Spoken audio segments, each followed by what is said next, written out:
It was summer somewhere in the middle of the White Mountains. I had been hiking for hours alone, deep into the woods. The morning mist had mostly burned off by now, leaving a cool, dry air that made each breath feel crisp. The trail was getting harder to navigate, and the trees seemed to close in around me more tightly as I moved forward. But I was used to this. I'd spent years hiking, camping, and exploring the woods, so this wasn't my first solo trip. I had planned for a short hike that day, just a few miles out and back, but I had strayed from the beaten path a bit. The sense of isolation was strange, but in a way I relished it. The quiet was different from the city noise I left behind. But this was different. It was around 7 a.m. when I noticed something off. The usual sounds of birds, insects, and the rustle of leaves had disappeared. The forest felt oddly silent. That silence, like the calm before a storm, set off a wave of unease that spread through me. My senses sharpened as I looked around, trying to understand what was wrong.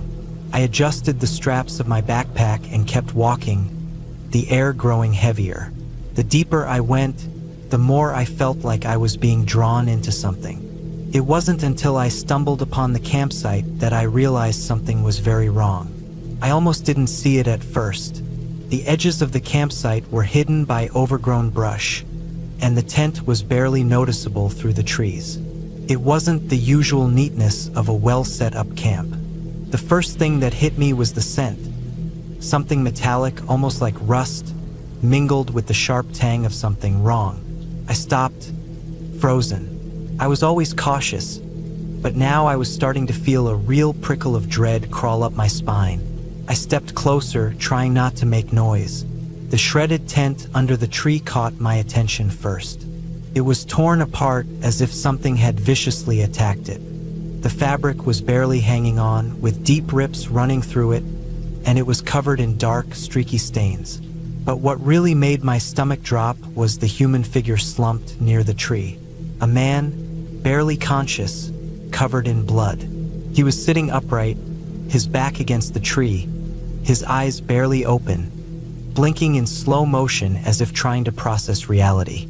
His clothes were torn, and his hands were shaking. His body was covered in deep slashes, gashes so wide that I could see the tissue underneath. He was covered in so much blood that at first, I couldn't even tell where the cuts began and where they ended.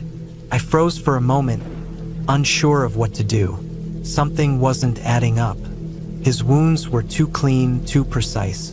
These weren't the marks you'd get from a wild animal. They were too structured, too deliberate. The man looked like he had gone through a battle, but with no clear enemy in sight. His breaths were shallow and labored, and he let out small, whimpering noises, the kind you don't expect to hear from a grown man. It was like a wounded animal's cry, soft but desperate. I put my bag down quietly and grabbed my first aid kit. I had no idea what had happened here, but I knew this person needed help, and fast. I didn't even look for any signs of what might have caused this. My focus was on the man. As I moved closer, I could see more details. The slashes across his chest were deep enough to expose the muscle underneath. His face was pale, the kind of pale you get when blood loss starts to take its toll. The worst part, though, was the back of his neck and shoulders. Puncture marks, one after another, going down his spine. There were defensive cuts all over his hands, his forearms, like he'd been fighting something off. The sight of it made my gut twist.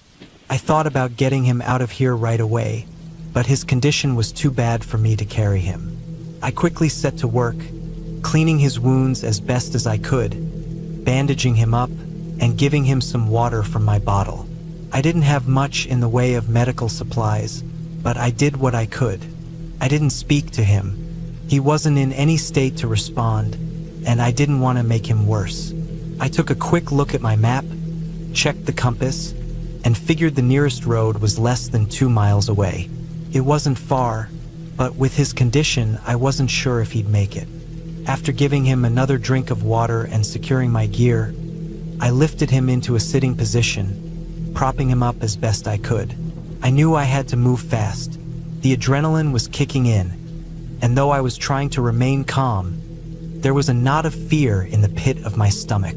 I kept telling myself that I could get him to safety, just get to the road. The walk to the road was tense. With every step, I kept glancing over at him, trying to gauge whether he was still breathing, if he was still alive.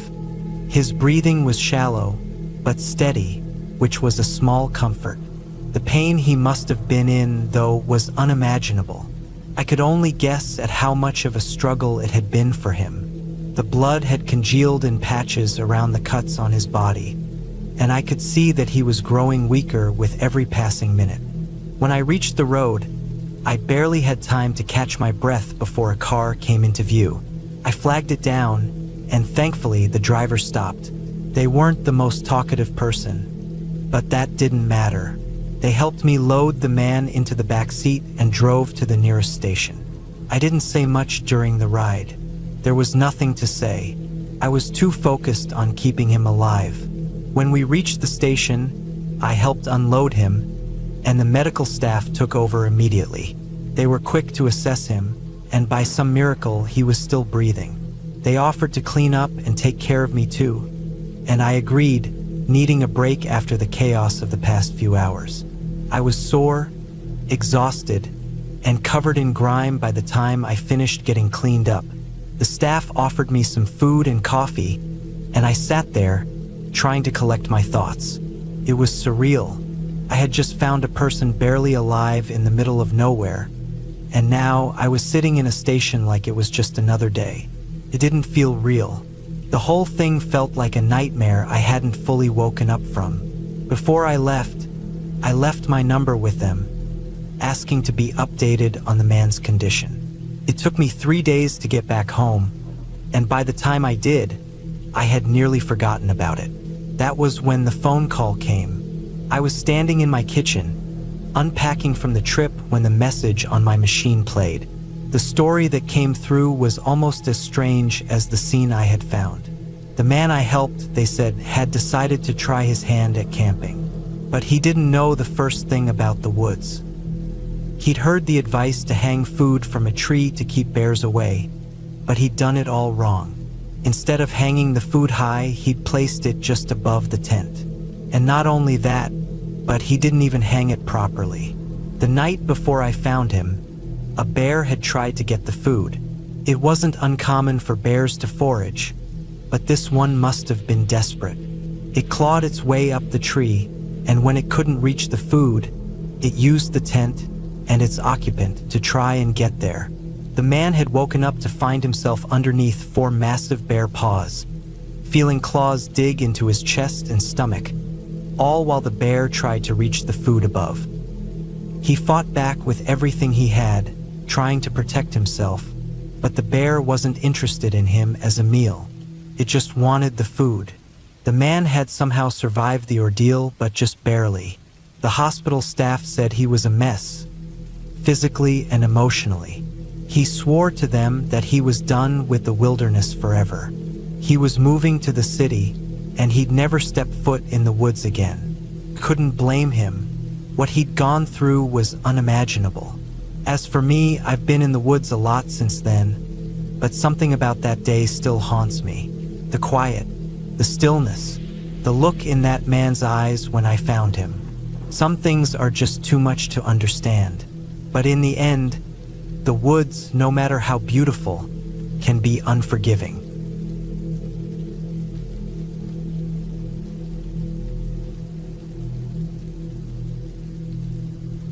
Of the countless hours I've spent in the woods, it's the one time, the only few seconds that I can't explain. The one moment that keeps haunting my thoughts, even now. I've hiked in the woods in all kinds of conditions, from the clearest mornings to the heaviest downpours, but this experience, this one single instance, felt like something primal, something that, no matter how much I try, I can't make sense of. I distance hike whenever I can. I've grown accustomed to the routine, the quiet rhythm of my boots on the trail, the steady burn of my muscles as I push for another few miles. Sometimes this means getting up at the crack of dawn, Other times it means staying out well into the night to get as many miles in as possible.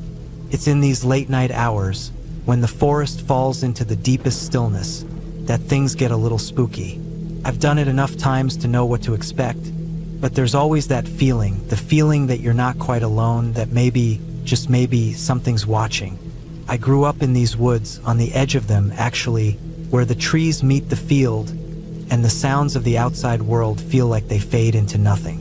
I've slept under our canopy of stars more nights than I can count, woke to the soft rustling of deer grazing close by, or the distant hoot of an owl keeping watch over its territory. I've hiked, camped, hunted, and even gotten lost more times than I can remember.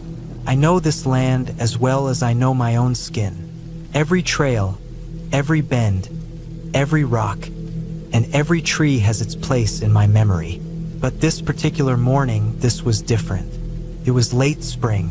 The air had a chill to it that you don't expect in warmer months, the kind that brushes against your skin and makes you shiver, but only slightly. The first light wouldn't be visible in the treetops for another 30 to 45 minutes, and there was still an hour or so until full sunrise. At 0430 it was dark, and the night was still holding tight. The only thing breaking the silence was the soft pad of my boots on the mud-caked trail as I pushed forward. I was on mile 5, deep into the bottom of a valley that was wedged between two steep ridges.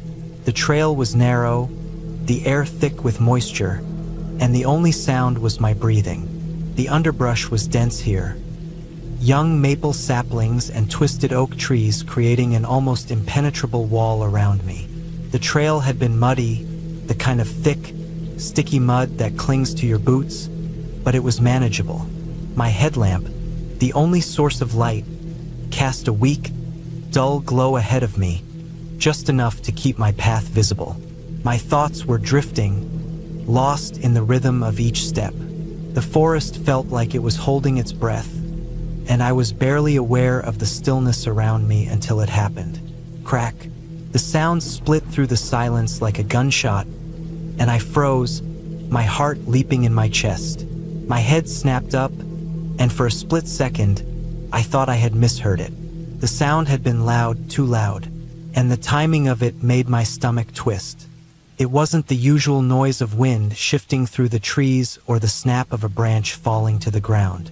No, this had been something deliberate. For a moment, everything went still again. Not a single rustle in the leaves, not a single breath of wind. Felt like the entire forest had gone into hiding. In those first few seconds, everything in me screamed to turn around. My body was screaming for me to run, but I stayed rooted to the spot, my boots stuck in the mud, my mind racing. I didn't want to believe it, but I knew what I had just heard. It wasn't some random noise. This wasn't a branch breaking or the sound of deadfall hitting the ground. This was something deliberate, and that realization froze me in place. The fear came in waves, each one rolling through me with more intensity. Fight or flight. I knew the drill, but here, in this thick forest, at 0430 in the morning with the lights still far off, I wasn't sure which direction I should run. I thought about the sound. It was so clear, so specific. It had been loud, like a stick or a heavy branch being violently slammed against a small tree. The noise had been sharp, a crack more than a thud. Not a soft breaking of wood, but a powerful strike. Something like a fungo bat swinging against the trunk of a young tree. And it wasn't far away, maybe 50 yards at the most. I didn't dare move. I stood there, listening, waiting for something to happen. The woods, which had been so full of life only moments before, felt empty now. The kind of emptiness that feels unnatural, like it's been sucked out of the air. My breath fogged up my glasses, and I wiped them absent-mindedly as I scanned the darkness ahead. My mind spun between possibilities, none of them reassuring. Maybe it was a person, someone else out here in the woods, or maybe it was something else, something far worse. Minutes passed, though it felt like hours. The only thing I could hear was the pounding of my own heart in my ears. I considered turning around and heading back, but the thought of retreating made me sick to my stomach. I had no idea what that noise had been, but I was certain it wasn't something I wanted to confront head-on. The trail ahead of me curved sharply in about 30 yards, leading up the ridge away from the creek.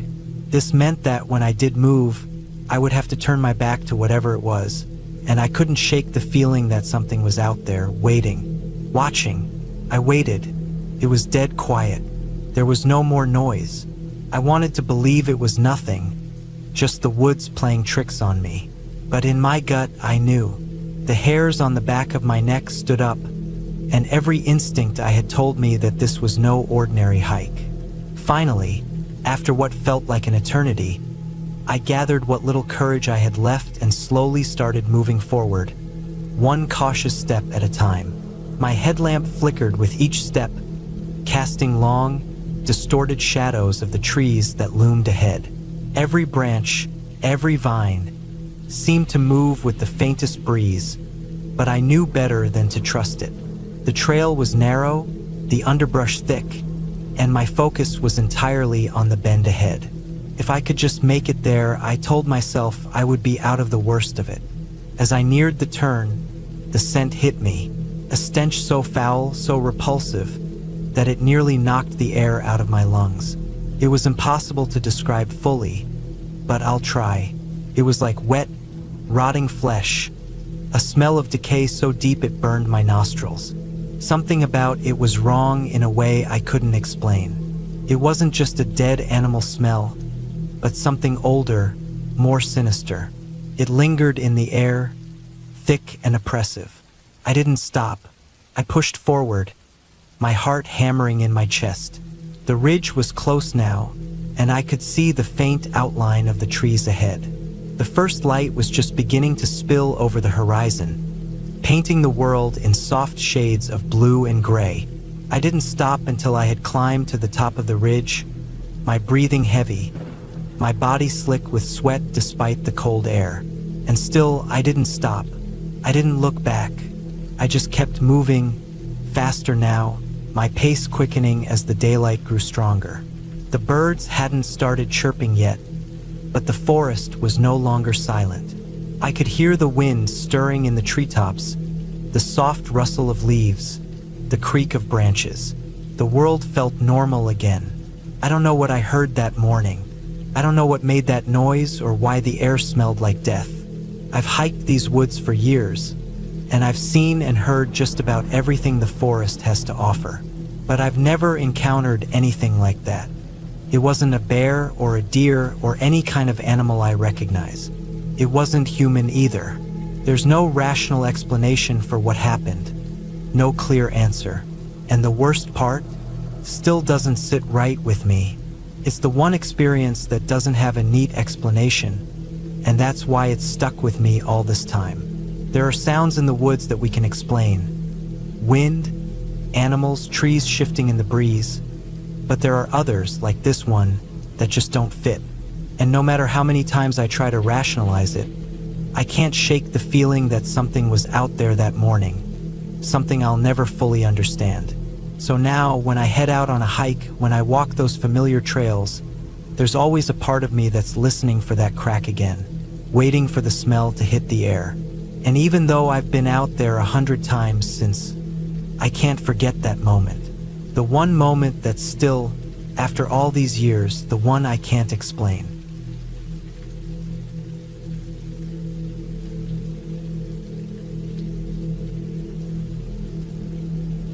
I've always been drawn to the outdoors.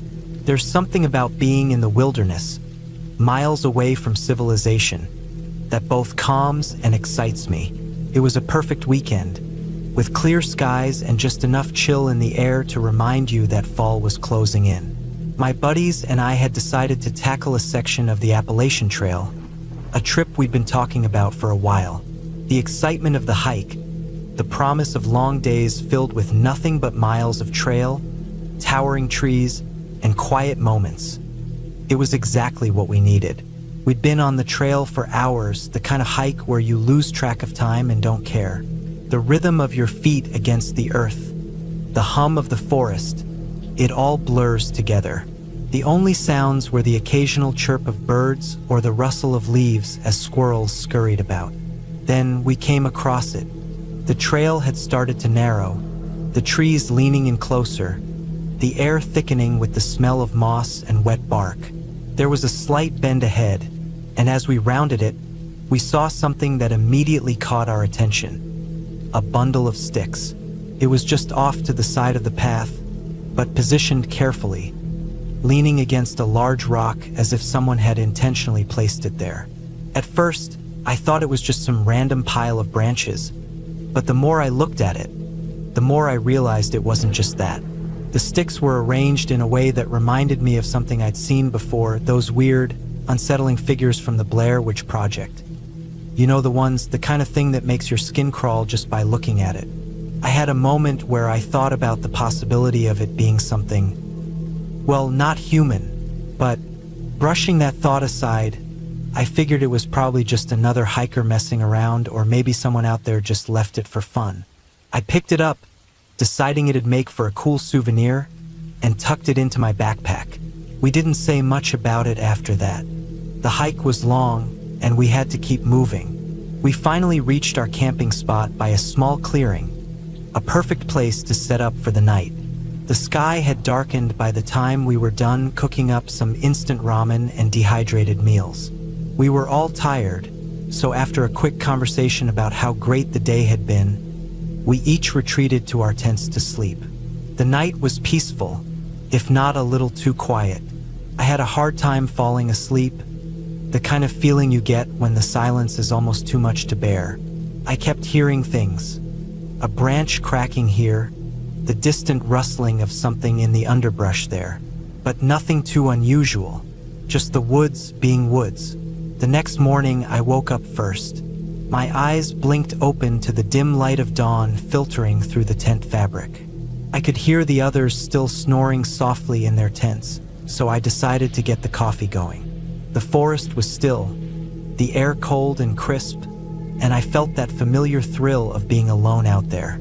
I stepped out of the tent, stretching my arms above my head, when my eyes landed on the campfire. It was just a pile of charred wood from last night's fire, but something caught my eye.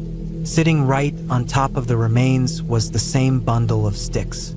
It took me a second to process what I was seeing. I froze, staring at it. My mind raced, trying to figure out what the hell was going on. This couldn't be a coincidence.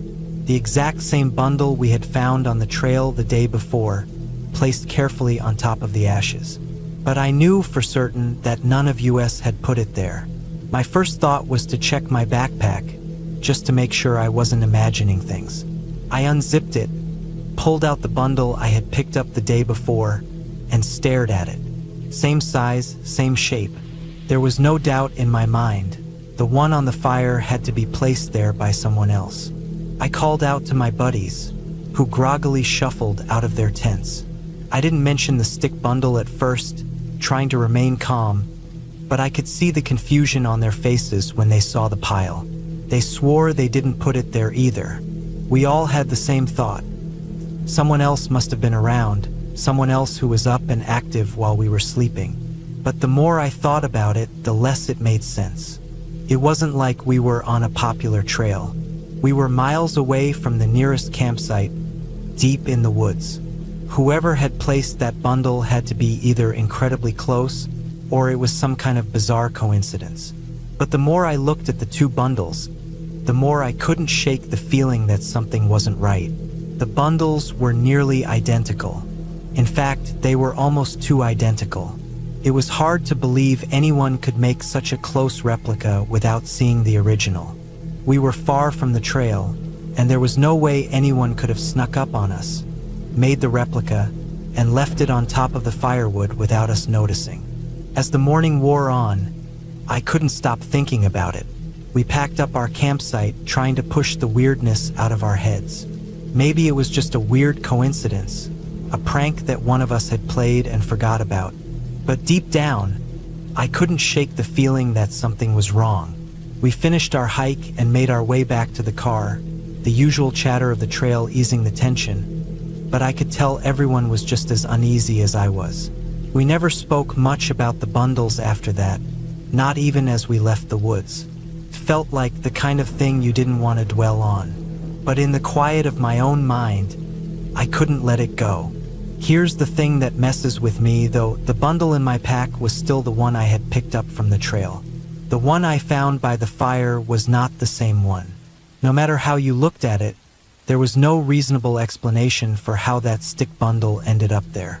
The thing that truly unsettled me was the idea that someone had been close enough to our camp to leave it there without us knowing. That they might have been watching us. Maybe it was a prank. Maybe one of my buddies had played a joke on the other two. But honestly, I just can't wrap my head around the timing and precision of it all. No one ever came forward about it, and to this day, none of us can agree on what happened. I've thought about it more than I'd like to admit, and sometimes, when I'm alone in the woods again, I still wonder if someone, or something, was waiting just outside of our camp, quietly watching us while we slept. And if that wasn't creepy enough, I'll never forget that feeling, that nagging sense that something had been too close. Maybe we didn't see them, but they saw us. I don't know for sure, but I think I'd rather not.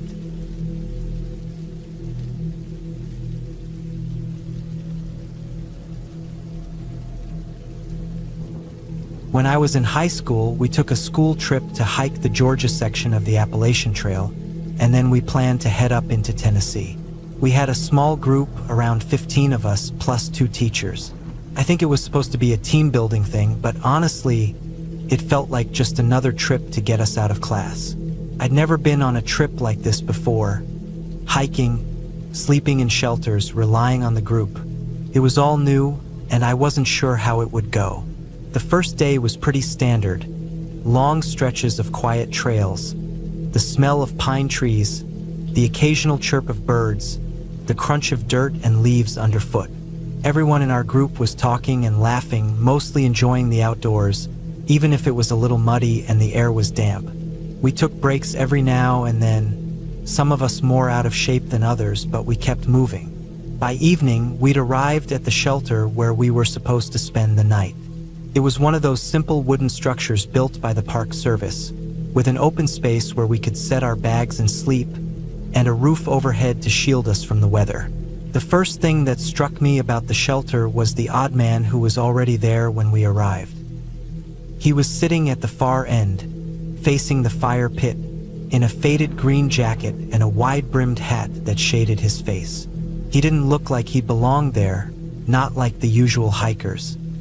His clothes were worn and patched up in places, and he had the sort of scruffy beard you only see on people who spend most of their days in the woods, away from any razor or mirror. He barely acknowledged us when we walked in. We said our hellos, and the teachers made sure we set up our bags in an orderly fashion, but the guy didn't say much. His eyes followed us for a moment before he turned back to the fire, seemingly uninterested in whatever conversation was happening around him. We didn't think much of it. After all, we were out in the middle of nowhere, and the woods always bring all sorts of people. Some just prefer to keep to themselves. So we set about cooking our dinners, chatting amongst ourselves and trying to enjoy the night.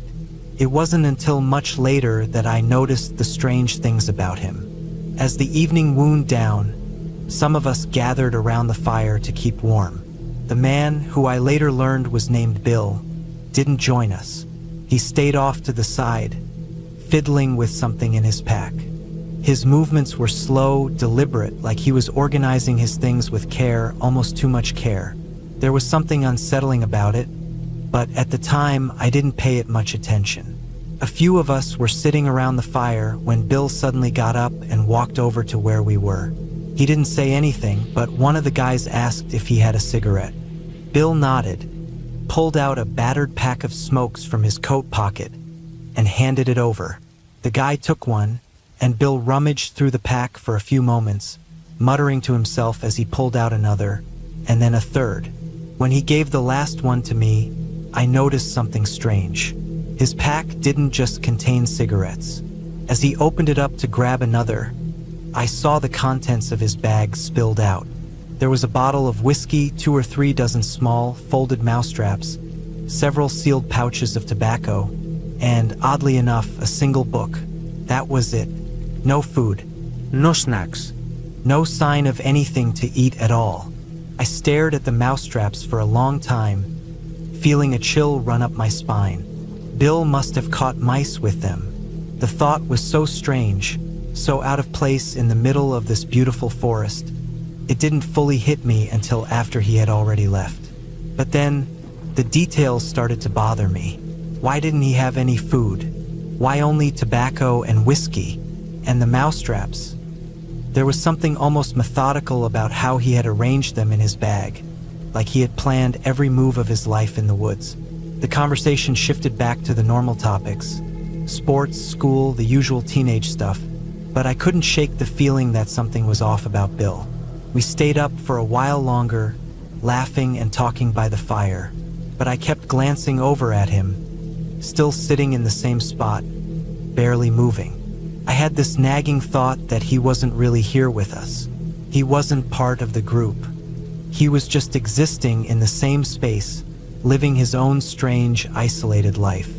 I couldn't stop looking at the mousetraps, and I couldn't stop imagining what he must have been doing in the dark woods, setting them up in the dead of night, listening for the snap of the traps and the faint rustle of mice trying to escape.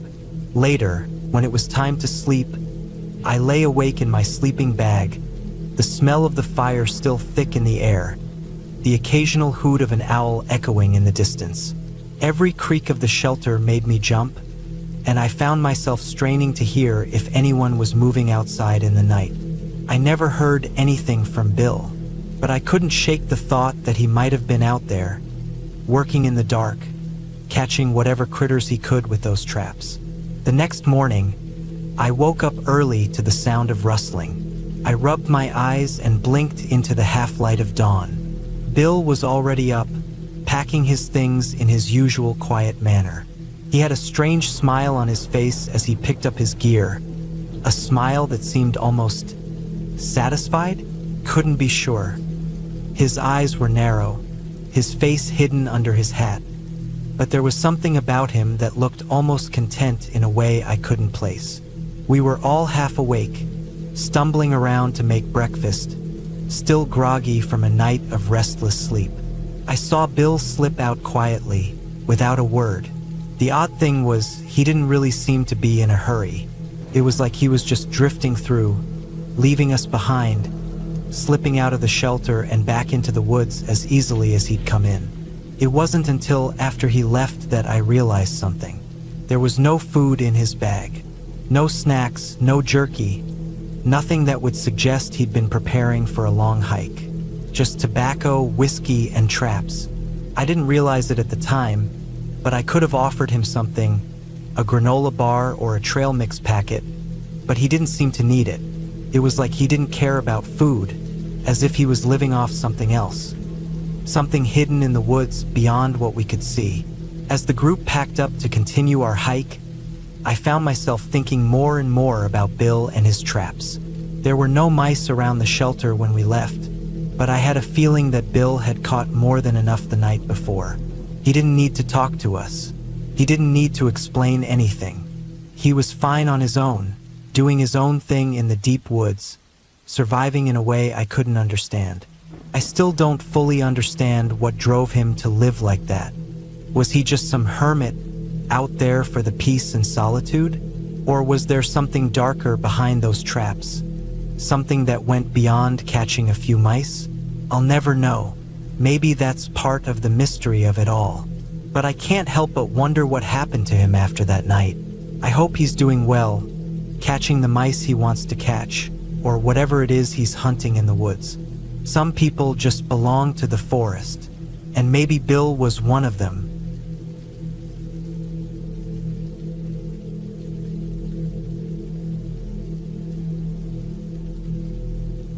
There's something about the bush in Australia that gets into your bones. It's not the same as being in the city, surrounded by lights and noise. Out there, it's different. It's just you and the land with nothing else for miles around. The air is heavy. The trees seem to stretch on forever, and the silence can be so thick it feels like it's pressing down on you. When I was younger, my friends and I loved going out into the bush for a different kind of adventure. We weren't looking for hiking trails or scenic overlooks. No, we wanted something more, something that felt like it belonged to us. And there was a place, deep in the wilderness, about 4 kilometers from the nearest road, where we would go to drink and escape the rules. It was far enough that no one could bother us, and no one could hear us if things went wrong. That's where my friends went that night. They had done it before many times and knew the way well. They carried a case of beer and a bottle of spirits, like we always did, and set off into the woods as the sun dipped below the horizon. They would camp out, drink until they couldn't remember much, and then sleep under the stars, the soft hum of the bush surrounding them. They were too young to understand how dangerous it was, or how easily things could go wrong. I didn't go with them that night. For some reason, I stayed behind. Maybe it was the weather. Dark clouds had started to roll in as they packed up their stuff, but they didn't think much of it. I don't know why they didn't check the forecast. Maybe they didn't care. They were young, invincible, and the rain didn't seem like a problem. They always knew how to have a good time, no matter what. So they left, and I stayed behind. That night, the rain started heavy. I could hear it slapping against the roof of my house, growing louder as the hours passed. The kind of rain that comes down in sheets, thick and relentless. But I didn't think much of it. I didn't know what was happening out there, in the bush, where my friends were holed up, waiting for the storm to pass. By the time they decided to leave the campsite, the rain was too much to ignore. 5 of them, all drenched and shivering, had packed up what little they could carry and started heading toward a nearby set of caves. These caves weren't just any caves. They were high up, overlooking a large fork in the Hawkesbury River, a place where you could stand at the entrance and look out over the dark, twisting water far below. It was remote, quiet, and isolated, and to them it felt safe. Felt like it would be dry, but they were wrong. The rain had soaked through their clothes, and the air had grown cold. They were drunk, stumbling through the woods, laughing one moment and shivering the next. They were too young to realize how dangerous it was. They only thought about getting out of the rain. When they found the caves, they thought they had finally escaped the worst of it. The rock was cold and hard under their hands as they crawled inside, finding some shelter from the storm. But the caves were no refuge from the cold. It was just as damp inside as it was outside, and the wind seemed to howl through the cracks in the stone. So, being drunk and bored, they decided to make a fire. They figured it would help warm them up. They didn't think much about it, didn't even stop to consider if it was safe to start a fire in a place like that. They just started digging. One of them, his name was Mike, was the first to get his hands into the dirt. He scraped away at the earth, trying to find a flat spot to build the fire. It wasn't long before his fingers brushed against something that wasn't dirt, something solid and hard. At first, he didn't know what it was. He thought it was just a rock, but then he noticed the shape. It was wrong. It wasn't smooth like a rock. It was jagged, uneven, and strange. Mike dug a little deeper, and that's when the others saw it too. There, buried just under the surface, were bones. Pieces of bone, scattered and half-crushed, all tangled up in the dirt. They didn't know what to think. The alcohol was still clouding their judgment. They dug a little more, and the bones came loose. The shape became clearer. It was a human skeleton, or at least part of one. There was no mistaking it. The bones were old, too old to be from anyone they knew, but still it was unnerving. They had uncovered something buried deep in the earth, something that shouldn't have been disturbed. At that moment, everything changed. The fire didn't seem so important anymore. The alcohol lost its charm. The caves that had seemed like a safe refuge now felt ominous, like the earth itself was pushing back at them. The air grew heavier, and a chill crawled up their spines. They had made a terrible mistake. None of them said anything, but they all felt it, the weight of what they had uncovered. They didn't know if they should leave or stay, but none of them wanted to stay in that cave with the bones. They didn't know what to do. They were too scared to go back to the campsite, too scared to go anywhere. The rain outside had become a downpour, and the wind was howling through the trees. So they did what any scared group of teenagers would do. They stayed put, hoping the storm would pass. But the storm didn't pass. The night dragged on, the rain never stopping, and the caves felt colder and colder as the hours went by. It was an uncomfortable, miserable night. They huddled together for warmth, barely speaking, too scared to even move much. They could hear the howling wind outside, the rain pounding against the cave's entrance, but it was the silence inside that bothered them the most. The silence that seemed to stretch on forever, broken only by the occasional rustling of leaves outside or the soft sound of someone shifting in the dark. Morning finally came, but it didn't bring relief. The rain was still falling, though not as heavily. The ground was muddy, and the air was thick with humidity. They left the caves not because they were ready, but because they had no other choice. The walk back to the campsite was slow, tense. They didn't talk much. They were too tired, too shaken up, too disturbed by what they had found. When they finally reached the site, they packed up and left without saying a word. They didn't even look back at the place where they had drunk, laughed, and gotten drunk so many times before. They just wanted to get out of the bush, away from the caves, and away from the bones they had uncovered. The police arrived the next day after a call from one of the parents. They had to investigate. The remains were examined, and the conclusion was something that none of my friends could have expected. Those bones didn't belong to a lost hiker or someone who had wandered into the bush long ago. They belonged to someone far older, someone who had lived there long before my friends had ever set foot in the bush. The remains were determined to be from an ancient Aboriginal burial site. The bones had been buried with respect, left undisturbed for generations, but now they had been unearthed by chance and carelessness by a group of teenagers seeking shelter. The police relocated the remains, ensuring they were treated with the respect they deserved. They warned everyone in the area to be careful, to never disturb the earth in places where history lies hidden. My friends never went back to that spot again. None of them ever spoke about it much after that night. They didn't need to. They knew what they had done, and they knew how lucky they were to have gotten away with it. But none of us could shake the feeling that we had disturbed something far bigger than ourselves, something that we could never fully understand. The bush was still there, as wild and untamed as ever, but it felt different now. It felt like something was watching, waiting, keeping an eye on us. And though I didn't go with them that night, I felt the weight of what they experienced. Something in the air, something in the land itself, seemed to whisper to me that the bush had always been there, long before any of us, and would be there long after we were gone.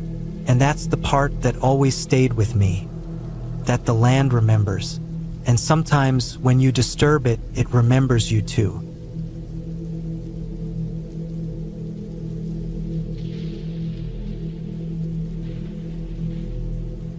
When I think back on that Christmas, I always remember the feeling of the bush surrounding us.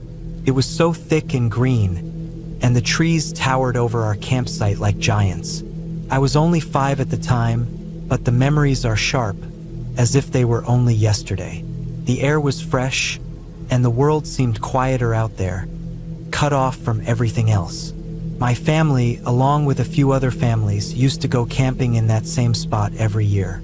Christmas in the bush became a tradition, one that we all looked forward to. I wasn't the only kid there. There were 9 of us in total, all around my age, and we were allowed to wander through the bush while the parents prepared meals and sat around the fire. It was a pretty safe area, nothing too dangerous, and we had our walkie-talkies so the parents could keep track of us. None of us ever strayed too far from the campsite, but it was enough for us to feel independent. We'd chase each other through the underbrush, shout and laugh, and explore in groups. That day, I remember feeling particularly excited. It wasn't like any other day we'd spent out there. The morning was cool, with a crisp breeze rustling the leaves, and the smell of pine filled the air. It was Christmas Eve, and everyone was in high spirits, the excitement of Christmas still hanging in the air. The other kids and I were off exploring when something strange happened. It started as a quiet crackle from one of the walkie-talkies. I didn't think much of it at first, since that could happen sometimes. Static from the trees or interference from the signal. But then I heard it clearly. A man's voice, deep and smooth, cutting through the static. Ooh, ishuklat. Is this the group of kids camping out in the bush? I'm Santa, and I'm trying to find you to give you your presents. Are you out there? Can you hear me? I froze. The other kids looked at each other, wide-eyed. It was one of those moments where everything feels a little too real, a little too surreal to be true. But we were kids, and we didn't question it. We thought it was really Santa. Why wouldn't we? Our parents had always talked about how magical Christmas could be. And this was magic. We immediately started running back to camp. The others were just as excited as I was, and we rushed through the trees, calling out to each other, laughing as we imagined what Santa might look like if he found us out here in the middle of the bush. The walkie-talkie crackled again, and that deep voice came through. I'm getting closer now. Keep looking for me. We could feel the excitement building. The air seemed charged with it. As we got back to the campsite, we couldn't wait to tell the adults. Surely they'd be just as excited as we were that Santa was out there, trying to find us. But when we got back, the looks on the parents' faces were not what we expected. They were serious, even a little shaken. The walkie-talkie was taken from us immediately. My dad turned off the device and handed it back to one of the other parents, his face tense. "That's enough for today," he said, his voice calm but firm. The rest of the adults gathered together and started talking in low voices. We could hear bits and pieces of their conversation, and I remember one of the dads saying, "This isn't right. We don't know who's out there." Our excitement quickly turned to confusion. What was going on? Why were they so serious? It didn't make sense. We were all kids, and we didn't understand the gravity of the situation. We thought they were overreacting, that maybe it was just a prank, or that Santa was just playing along. But as the afternoon went on, the atmosphere in camp grew colder, more tense. No one was smiling anymore, not even the adults. We weren't allowed to leave the campsite after that. The parents gathered us all together and told us to stay close, not to wander off. Some of the older kids, who were usually allowed to go off exploring, sat in the circle with the rest of us, looking uncomfortable. The adults were too busy talking to each other to notice us anymore. Their voices, though quiet, carried over the campfire. They were talking about a man, someone who might have been trying to find us, someone who wasn't supposed to be there. I heard one of them say, "We should have told them to stay in the tents tonight." And then my dad, who never seemed to get upset about much, said, "We need to be careful." There was nothing else to do but sit there, the warm, crackling fire our only company. The sky darkened quickly, and the stars began to emerge, but the sense of unease didn't go away. We ate our dinner in silence, the mood heavy in a way I couldn't fully understand at the time. That night, we were told to go to bed early, which was unusual for a camping trip. I lay in my sleeping bag, staring up at the ceiling of the tent, wondering why everything had changed so suddenly. I kept thinking about that voice on the walkie-talkie, Santa. It didn't feel real anymore, felt wrong. The next day, we packed up our things and left earlier than planned. Looking back on it now, I understand why the adults reacted the way they did. It wasn't just that they didn't want to spoil our Christmas excitement. They were scared. Scared of what might have happened if that voice had been something more than just a prank. There was a man out there, someone who had been watching us, using the walkie-talkie to get our attention. I don't think he had any bad intentions, but what if he had? What if he wasn't just trying to give us presents? The bush, the woods, it was no longer the magical place I thought it was. It was a place that hid secrets that could swallow you up without a trace. And those walkie-talkies, something we had always used to feel connected, had been a tool for something else entirely. I'm glad nothing happened. I'm glad the worst that came out of it was the fear and confusion we felt that Christmas. But as an adult now, I look back on that moment and realize how serious it was. The voice on the walkie-talkie wasn't just an innocent mistake. It was someone, somewhere, using a tool that could have led to something far darker. We never went back to that campsite. Never again. And every time I hear a crackle on the radio, every time I see a walkie-talkie, I remember that voice. The voice that wasn't supposed to be there. The voice that changed everything.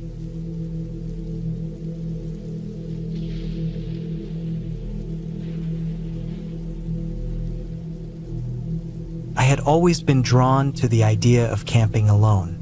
There's something about being surrounded by nature, the quiet solitude, the sense of freedom. I'd done it before, several times in fact, but this trip was different. Maybe it was because I chose a more isolated spot, on the beach, far away from any trailhead or nearby campsite. Maybe it was the time of year, the dead of night when the world feels stiller, quieter. But for whatever reason, that night stuck with me. I'll never forget it. It was a few years ago, and I was camping by myself on this stretch of beach, miles away from the nearest town or even other campers. Just me, a tent, a small campfire, and the sound of the ocean. I had been walking along the beach earlier that evening, collecting driftwood, staring at the waves crashing against the shore, and just enjoying the peace. The sun had long gone down, and I'd set up my tent just a few feet from the high tide line. The stars were bright overhead, and the waves drowned out any noise from the outside world. By the time I crawled into my tent that night, I was already exhausted. The air was chilly, but I had a sleeping bag to keep warm, and the sound of the ocean was soothing enough to help me drift off. Everything felt normal, safe. I didn't know it then, but that night would turn my peaceful memories of camping into something darker. It was just after 3 in the morning when I woke up. Something wasn't right. At first, I thought it was the waves. Sometimes, when the tide came in, the sound would change, creating an eerie background hum. But this sound was different. It was soft, almost like something or someone was brushing up against the side of the tent. Not a harsh scraping, but a gentle pressing, like fingers lightly moving against the fabric. I lay still, listening, my heartbeat beginning to pick up. The waves were loud enough that I couldn't tell if it was something from outside or if my mind was just playing tricks on me. I tried to shake it off, closing my eyes, convincing myself it was nothing, just the ocean, maybe a gust of wind. But then it happened again. The sound like fingertips moving across the fabric of the tent. My breath caught in my throat. This wasn't the wind, not by a long shot. Something was out there. I sat up, now fully awake. My mind raced as I tried to figure out what it could be. A raccoon? A wild animal? No, it wasn't right.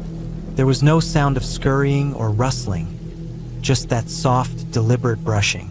I stayed as quiet as possible, straining to listen. My heart was thudding in my chest, and I could feel my body tensing up, ready to react. Then it happened again. This time, it wasn't just on one side of the tent. I felt the fabric shift, the pressure building on every side. It was as if someone was pushing in on the tent. The sides of the fabric bulged inwards, in strange, unsteady motions. It didn't make any sense. I wanted to scream, to call out, but I couldn't. My throat felt dry, my body frozen. Every instinct I had screamed to move, to escape, but my body wouldn't respond. I didn't even dare to breathe too loudly. I stayed as still as I could, feeling the outline of hands pushing in on every side of me. No sounds came from outside, other than the relentless roar of the ocean. Who was out there? What did they want? My mind raced in 1,000 directions. Were there more people? Was it some kind of prank? A bad joke someone was playing on me? But that didn't make sense either. This far out, who would be here at 3 a.m. just to mess with me? No one would. I stayed completely motionless, the pressure on the fabric now feeling like it was all around me.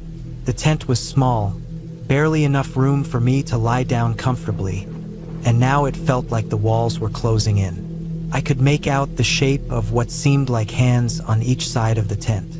My mind refused to fully accept what my eyes were seeing.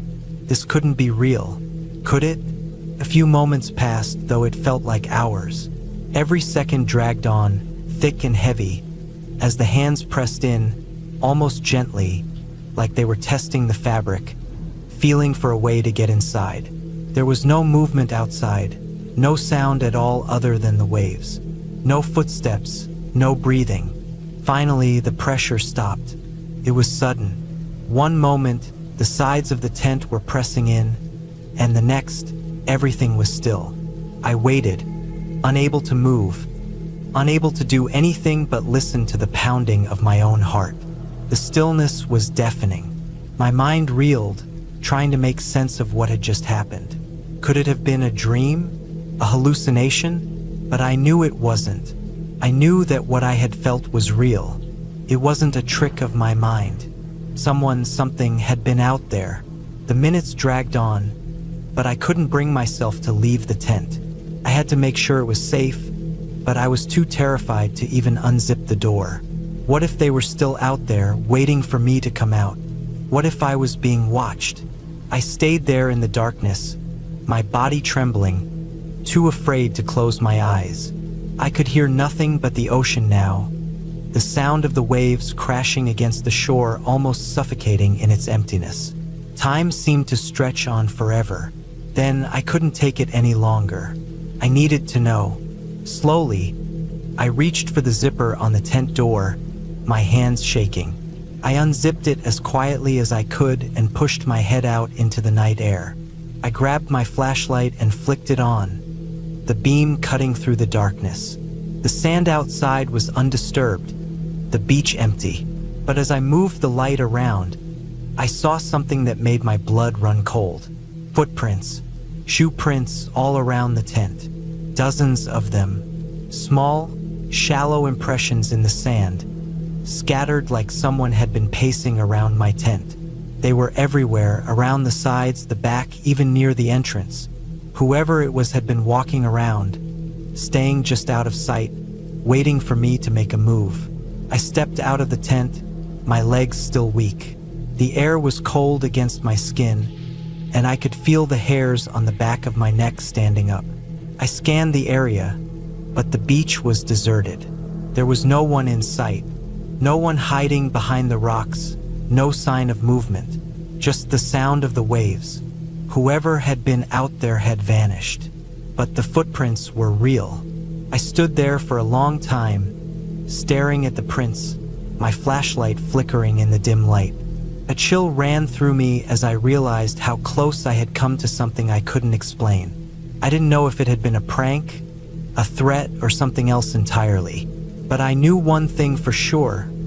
I wasn't going to stick around to find out. I packed up as quickly as I could, shaking as I stuffed my gear back into my bag.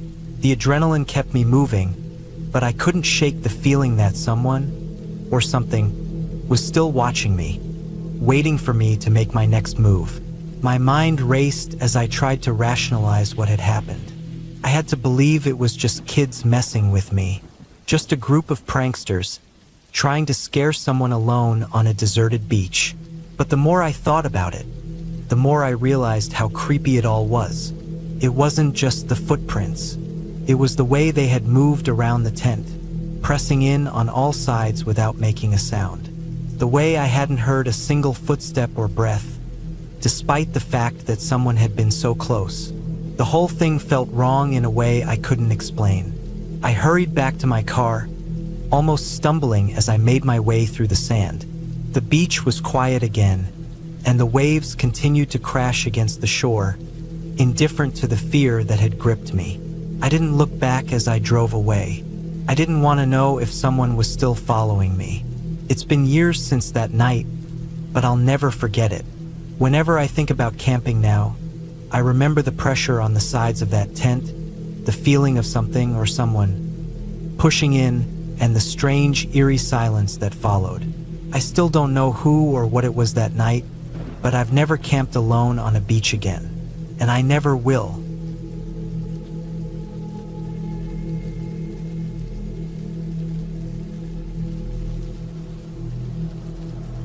The sound of crashing trees woke me up, instantly ripping me from the deep sleep I had finally fallen into. My heart leaped, my mind scrambling to figure out what was happening. It sounded like a freight train coming through the woods, breaking branches with a force that seemed unnatural, shaking the ground beneath my tent. For a moment, all I could do was lie there, frozen in place, eyes wide open in the dark. My body was still groggy, but the adrenaline hit me like a jolt of lightning. I could hear the sounds of something massive moving, snapping trees as it got closer. The noise was deafening, branches cracking, leaves rustling violently.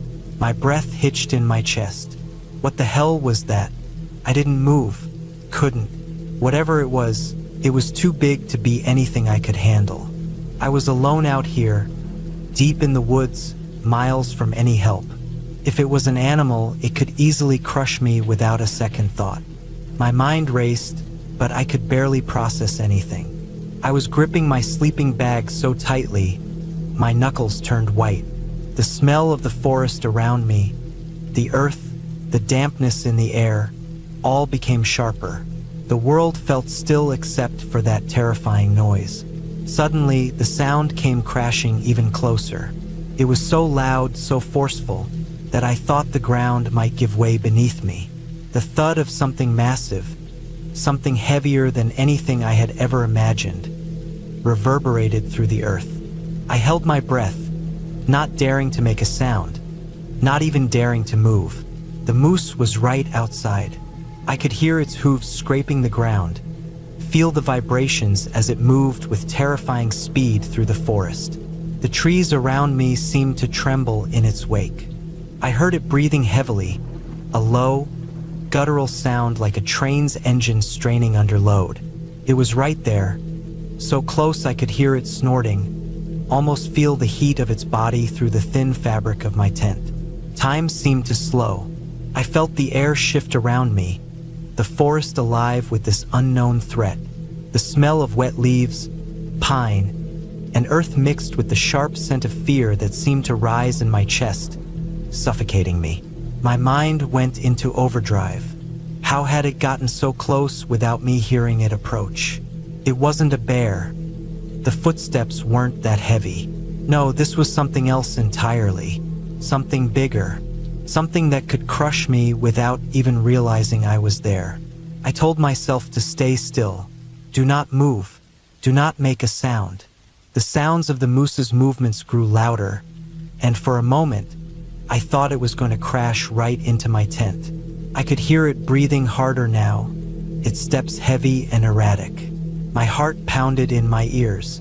It was so close, I could almost feel the brush of its fur, its massive body just a few feet away.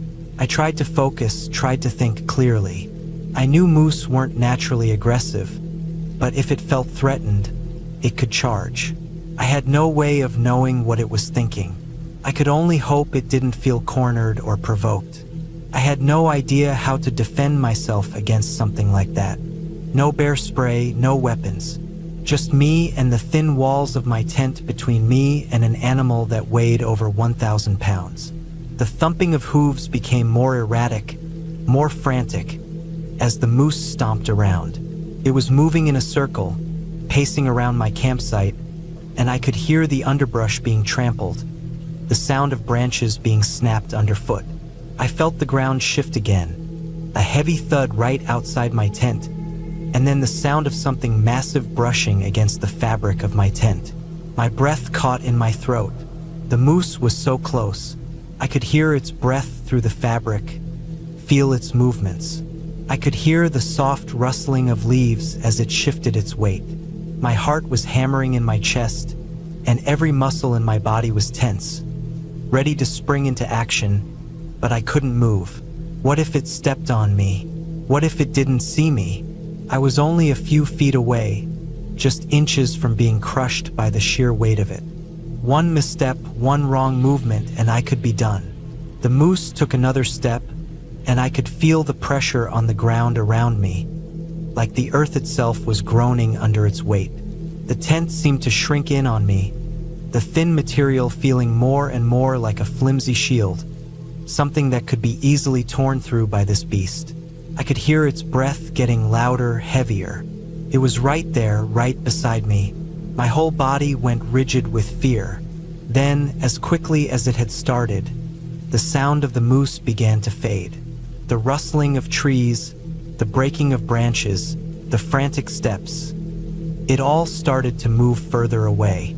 My mind struggled to process what was happening. Was it leaving? Was I safe? I held my breath. I waited. I didn't dare make a sound, not even a whisper.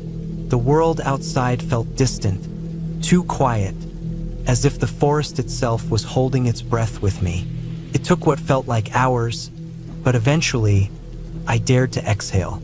The moose had moved on. It was gone. The only sound I could hear now was the slow thrum of my heartbeat, the blood rushing in my ears. I lay there for a long time, unable to move, not sure if I was safe or if the moose would return. My mind was racing, my body trembling with the aftermath of the adrenaline that had surged through me. I had narrowly avoided a fatal encounter. I could have been trampled, crushed beneath the hooves of an animal that didn't even know I was there. The hours that followed were a blur. I stayed inside my tent, listening to the sounds of the forest around me, too afraid to step outside. The night felt endless, and I couldn't shake the feeling that the moose might come back at any moment. But as dawn finally began to creep in, I knew it was over. I was alive.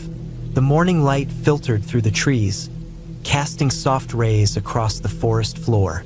The air was still damp from the night, the forest quiet and peaceful in contrast to the chaos I had experienced just hours earlier. I cautiously unzipped my tent, stepping outside for the first time since the incident. The ground around my campsite was a mess. Broken branches littered the area, some of them snapped clean in half, the marks of something large having trampled through. The area where I had been sleeping was untouched, but the grass was crushed down where the moose had passed. I stood there for a moment, taking it all in, feeling the weight of what had just happened. If I had moved, if I had made a sound, I might not be standing here now. It wasn't until later that morning, as I packed up my gear, that the full impact of what had happened sank in. I had been inches away from death, so close I could feel the moose's presence, could hear its every breath. If it had moved just a little bit differently, if it had stepped in the wrong direction, I wouldn't have had time to react. It was a reminder of how fragile life could be, how easily things could take a turn for the worse when you least expect it. I don't know what would have happened if the moose had charged. I don't think I want to know, but I know one thing for sure. I will never again take for granted the peace and safety that comes with a simple night in the woods. Every time I look back on that night, my heart still races. I was lucky, very lucky, and I won't forget it. In the end, the woods are beautiful, but they can be just as dangerous. You never know what's out there, lurking in the shadows, waiting for you to make the wrong move. And that's what makes it so terrifying. How quickly everything can change, how close you can be to something deadly without even realizing it.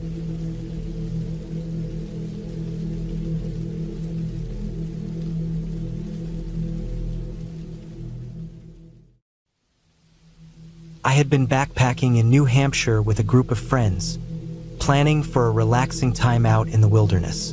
The trail we were following had been simple enough, and by the time we set up camp for the night at 13 Falls in the White Mountain National Forest, everything felt right. The weather was cool but not too cold, the sky clear, and we had the usual evening campfire going with some food cooking over it. As the evening wore on, we found ourselves sitting in a circle by the fire, enjoying the warm light and the crackle of burning wood. It had been a great hike, and I was feeling pretty good. I had hiked this trail before, but this time it was different. The forest felt alive, not in the mystical, romantic sense you hear about, but more in the way a forest can feel.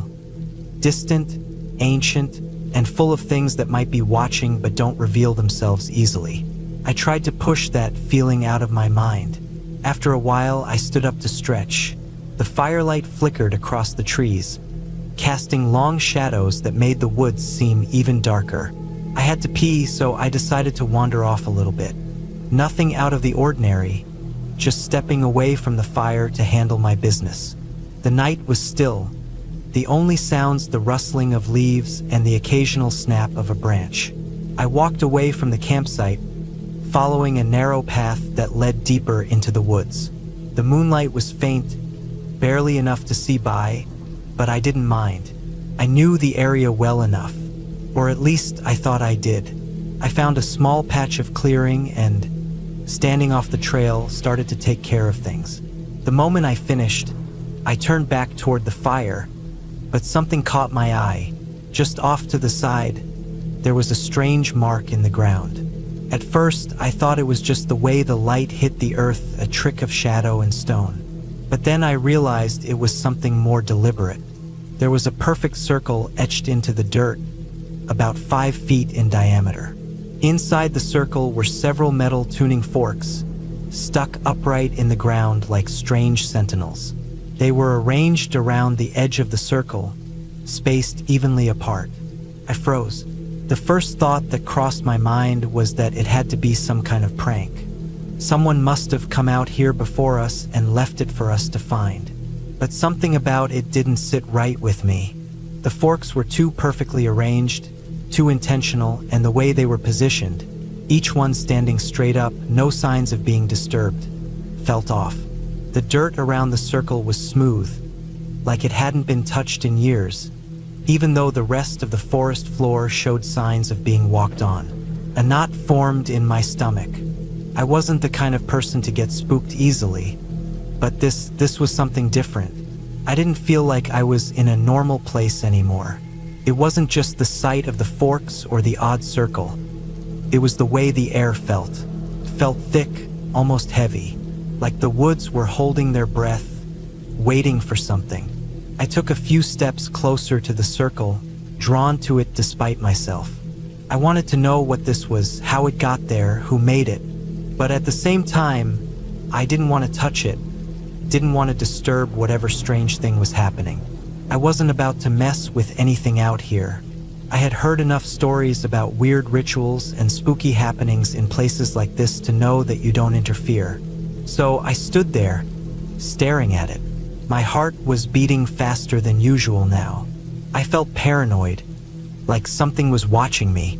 I could almost hear the sound of the wind moving through the trees, but it wasn't the same as before.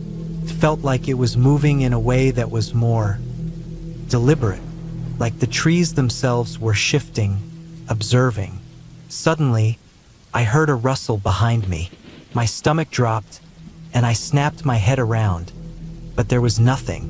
The woods were silent again. No animals, no wind, nothing. Just me, standing there, staring at the circle and those damn tuning forks. The feeling of being watched grew stronger. I knew then that I needed to leave. I don't know why, but I had this overwhelming sense of urgency, like whatever I was standing near wasn't meant to be found. I wasn't even sure if I had truly found it on purpose, or if I had been led here somehow. I didn't think about it too hard. I just turned and walked away as fast as I could. I didn't run, not at first. I wasn't sure if I was being irrational or if I had just let my imagination get the better of me. But the further I walked, the more I felt the pressure build.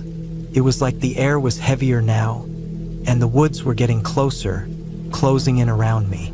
By the time I broke through the trees and made it back to the campsite, I was nearly breathless.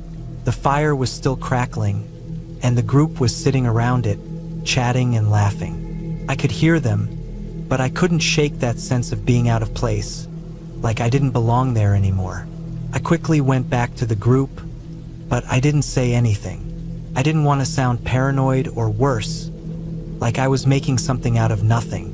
The rest of the night passed uneventfully, but I couldn't shake the unease I felt. Every time I looked into the fire, I could still see the tuning forks in my mind, standing up in that eerie circle, silent and still. The next morning, I woke up early. I hadn't slept much. I kept thinking about that strange clearing and the feeling of being watched. I didn't want to tell the others. I wasn't sure if they would think I was overreacting, or if they'd just laugh it off. We packed up our gear and started hiking back out. But the whole time, I kept looking over my shoulder, half expecting to see something, or someone, lurking in the trees. It wasn't like I believed in anything supernatural, but there was something about that circle, the way it felt when I was standing there, that made me question everything I thought I knew about the woods. As we hiked out, I couldn't help but glance over at the spot where I had seen the circle. The clearing was empty now, the dirt disturbed by the rain that had fallen the night before. The tuning forks were gone. Maybe it had all been in my head. Maybe I had just been too tired, too jumpy from the hike. But there was something about it that still bothered me, something I couldn't shake. I never told anyone what I saw, and I never went back to that spot. But I know one thing for sure: some things are meant to be left alone. I'm not superstitious, but I know when to trust my instincts. And that night, my gut told me to walk away and never look back. And I never have.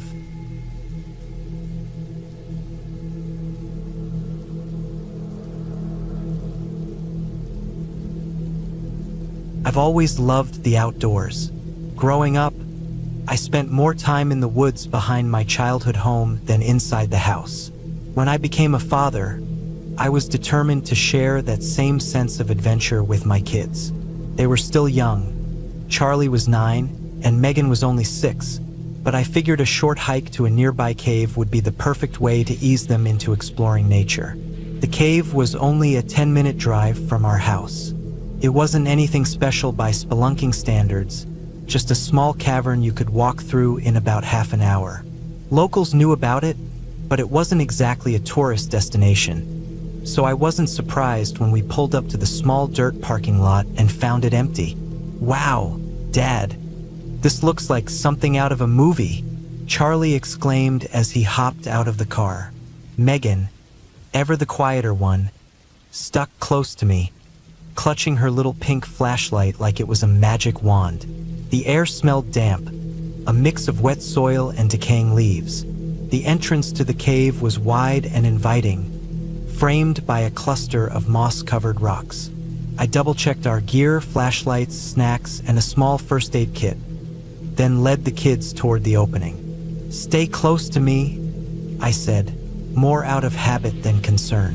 The cave wasn't deep enough to get lost in, and the path was straightforward. Still, caves can be unpredictable, and I wasn't taking any chances with my kids. Inside, the temperature dropped noticeably. The walls glistened with moisture, and the ground was a mix of packed dirt and patches of sticky mud. I let Charlie take the lead, his flashlight beam bouncing excitedly as he darted ahead. Megan stayed by my side, her small hand occasionally brushing against mine for reassurance. We walked for about 15 minutes before reaching the halfway point. There was a small chamber here where the ceiling rose higher, giving the space an almost cathedral-like quality. A narrow passage on the far side led to the other exit, but I knew from experience it got tight and muddy beyond that point. "Can we go all the way through?" Charlie asked, his eyes lighting up. "Not today, buddy," I said, ruffling his hair. "It's too muddy, and I don't want us getting stuck. We'll head back the way we came." He groaned but didn't argue. Megan looked relieved. We turned around and started retracing our steps. I felt good, relaxed even. The kids were enjoying themselves, and the whole outing seemed to be going smoothly. But about 5 minutes into the return trip, something stopped me in my tracks. There, about 8 feet up the wall on our left, was a candle. It wasn't one of those battery-powered camping lanterns or a random piece of trash someone left behind. This was an actual wax candle, its orange flame flickering faintly against the damp rock. My stomach tightened. I was certain that candle hadn't been there when we came through the first time. The wall it sat on was smooth and bare, with no ledges or crevices where a candle could hide unnoticed. And there was no one else in the cave. At least there shouldn't have been. I felt a rush of adrenaline as every protective instinct I had kicked into overdrive. I glanced at the kids. Charlie was oblivious, shining his flashlight ahead. Megan noticed the change in my expression and tugged at my sleeve. "Dad? What's wrong?" I forced a smile, though my heart was pounding. "Nothing, sweetheart. Let's keep moving." I ushered them forward, my mind racing. Someone had to have lit that candle. Someone who was in the cave with us. The thought made my skin crawl. I scanned the darkness behind us, my flashlight sweeping over the walls and floor. Nothing. But that didn't mean we were alone. I kept the kids close as we walked, moving faster than before. My ears strained for any sound, footsteps, breathing, anything. But all I could hear was the drip of water and the soft squelch of our boots in the mud. The candle haunted me. Who had lit it? Why? Were they watching us now? Halfway to the entrance, I stopped again. My flashlight caught something on the ground, a fresh footprint in the mud. It wasn't ours. The tread pattern was different, and it was larger than my boot. Whoever it belonged to had passed through here recently, probably after we entered the cave. My chest tightened as I realized they could be anywhere, hidden in the shadows just beyond the reach of our lights. "Charlie, Megan, stay right next to me," I said, my voice firmer than before. "Don't wander off." Charlie frowned, sensing my seriousness, but didn't argue. Megan clung to my arm, her small fingers digging into my jacket. The rest of the walk felt like an eternity. I kept glancing over my shoulder, half expecting to see someone step out of the darkness. Every sound, a drop of water, a scuff of our boots, made my nerves flare. I couldn't shake the feeling that we were being followed. Finally, we reached the entrance. The late afternoon sunlight spilling into the cave felt like a blessing. I didn't stop moving until we were outside, breathing the fresh air. Only then did I allow myself to relax, just a little. But as I turned to look back at the cave, something caught my eye. In the dim light of the entrance, I saw another candle, perched on a rock near the wall. It wasn't lit. My first instinct was to grab the kids and run, but I forced myself to think rationally. The unlit candle wasn't a threat. It was just a candle. But the fact that it was there meant whoever had been inside the cave had either left it behind or was still nearby. I scanned the woods around us, my pulse pounding. The parking lot was empty, and the surrounding trees offered too many places to hide. I didn't see or hear anyone, but the sense of being watched was almost overwhelming. "Come on, kids," I said, keeping my voice calm. "Let's head home." We walked quickly to the car, and I kept looking over my shoulder the entire time. I loaded the kids into their seats, locked the doors, and started the engine. As we pulled out of the lot, I glanced at the rearview mirror one last time. There was no one there. That night, I couldn't shake the feeling of unease. I kept replaying the day in my head, trying to make sense of what had happened. The candle, the footprints, the unlit one by the entrance. It all felt deliberate, like someone had been toying with us. But why? And who? I didn't sleep much. Every creak of the house made me tense, half expecting to see a shadow outside the window. But nothing happened. The next morning, I debated whether to report the incident. There wasn't much to tell, really. just a candle and some footprints. It wasn't exactly a crime. In the end, I decided to let it go. But I haven't taken my kids back to that cave. And I never will. It's not the cave that scares me. It's the thought of who might still be waiting inside.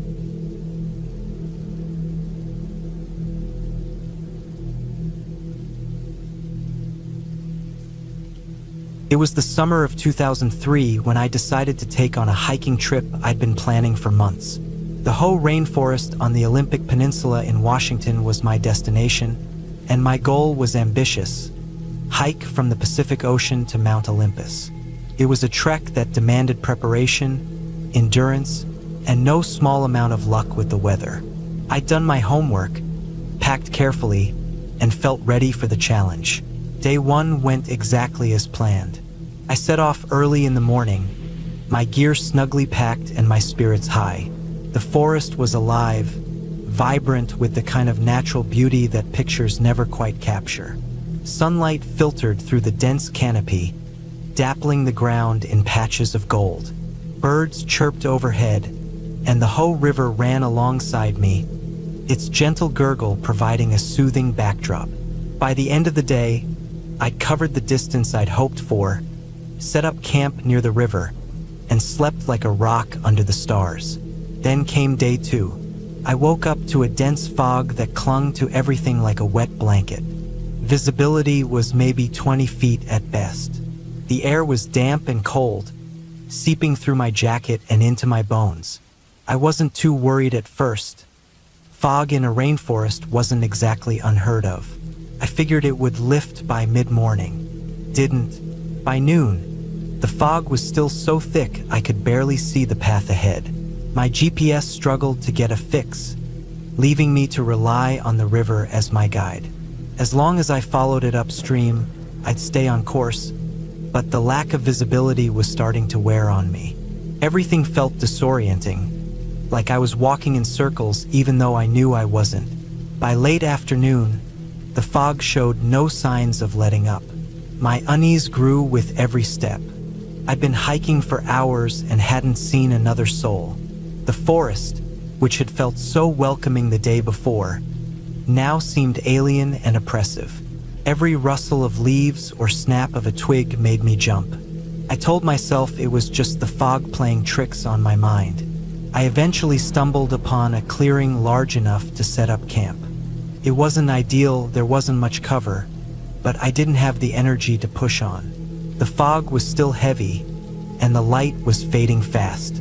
I pitched my tent, unpacked a power bar, and tried to relax as the forest around me descended into darkness. And what a darkness it was. I'd never experienced anything like it before.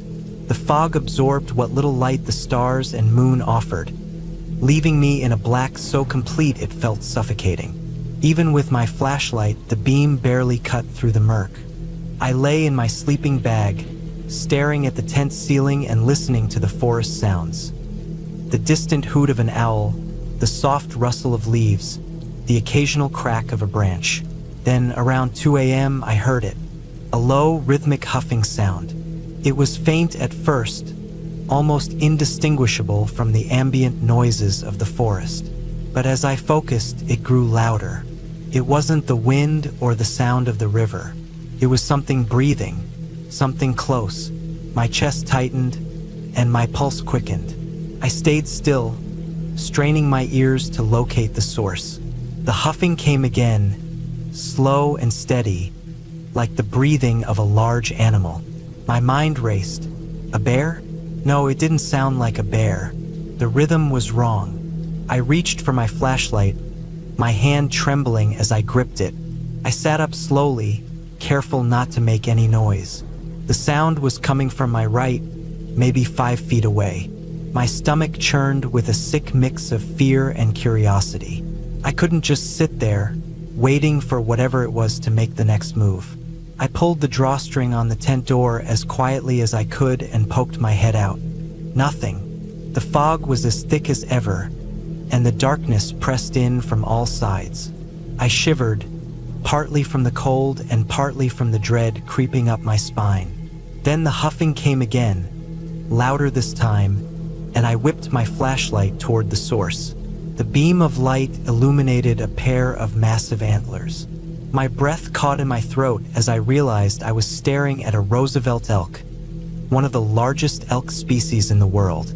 The animal was enormous, easily weighing over 1,000 pounds, and it stood not 5 feet from my tent.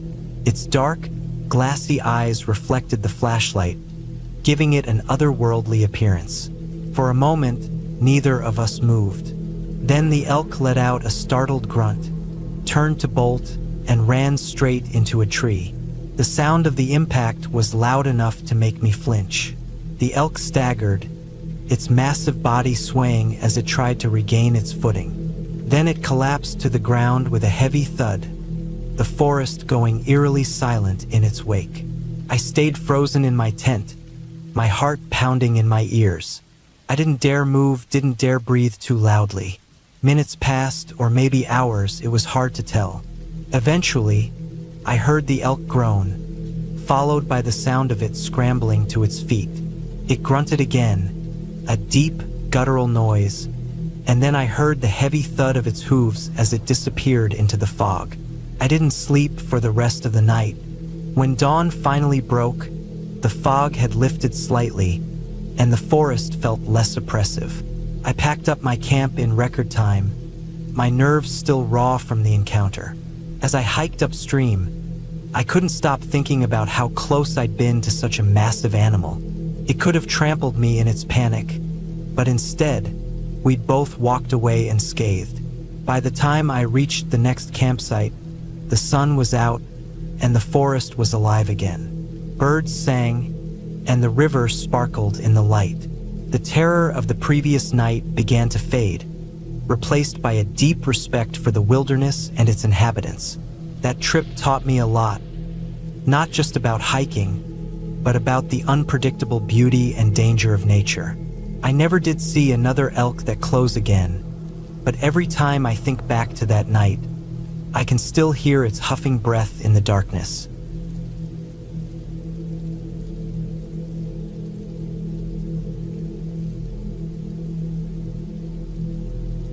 The late afternoon sun hung low in the sky, painting the Santa Monica Mountains with streaks of gold and soft shadows. I'd been looking forward to this hike all week. Work had been grueling, the city noisy, and my brain a cluttered mess. I needed this, a quiet 5-mile loop to clear my head and stretch my legs. I parked at the trailhead just as the sun began its descent. The air was warm but carried a faint, cooling breeze that hinted at the coming night. I threw on my small backpack, adjusted the straps, and started up the dusty trail. The first mile passed easily. My boots crunched against the gravel, birds called to each other in the chaparral, and the horizon glowed a hazy orange. The scent of sagebrush filled the air, sharp and earthy. I'd read somewhere that mountain lions occasionally prowled these trails, but I wasn't worried. I'd hiked this area before, and the solitude was one of the things I loved most about it. But as I reached the second mile, something changed.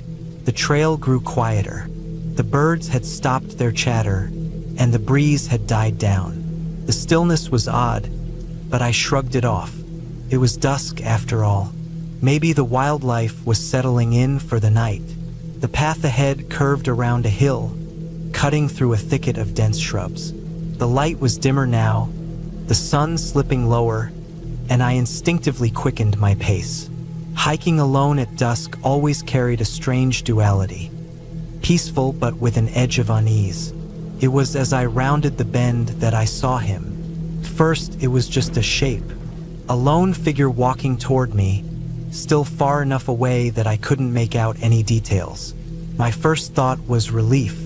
It's always nice to pass another hiker when you're out alone. It breaks the isolation for a moment. But as the figure drew closer, that relief twisted into something else. He was an older man, probably in his late 50s or early 60s. His build was solid but not intimidating, and he wore a simple t-shirt and cargo pants. His steps were steady, his posture relaxed, yet there was something about him that made me uneasy. It wasn't until he was within about 20 feet that it hit me. The face. I knew that face. My mind scrambled to place it, and then it clicked all at once. Yamegumb. Buffalo Bill. The silence of the lambs.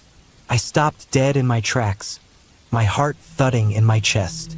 I'd seen that movie countless times, and his performance had always unsettled me. He wasn't just playing a character, he was the character in that film. The way he moved, the way he spoke, it had stuck with me for years.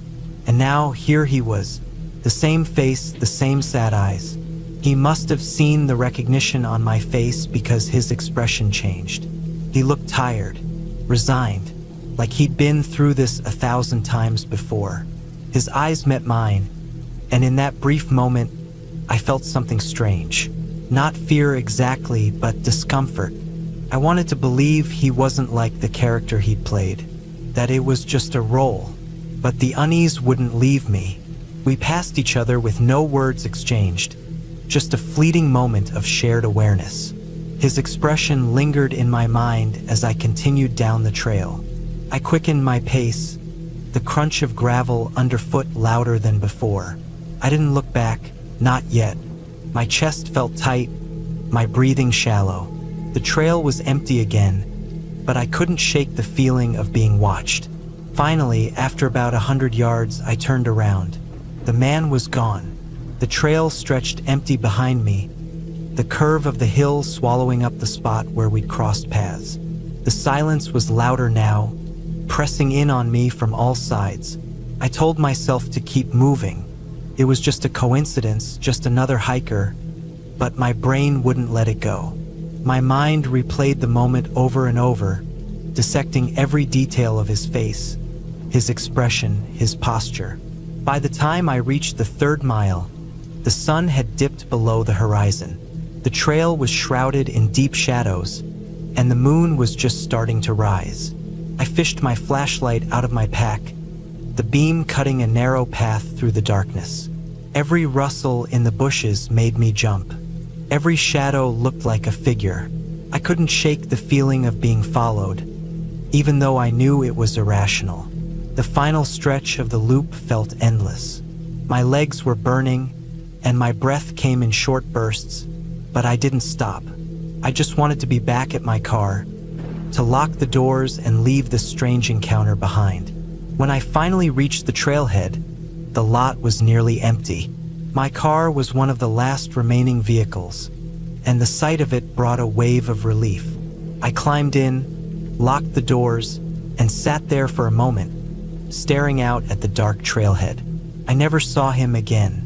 For weeks after, I couldn't stop thinking about that hike, about the man who had played one of the most infamous villains in film history, about the way he'd looked at me, knowing exactly what I was thinking. I wanted to believe that he was just an actor, just a man trying to live his life. But something about that encounter stayed with me. The quiet, the stillness, the way the air had seemed heavier after we passed each other.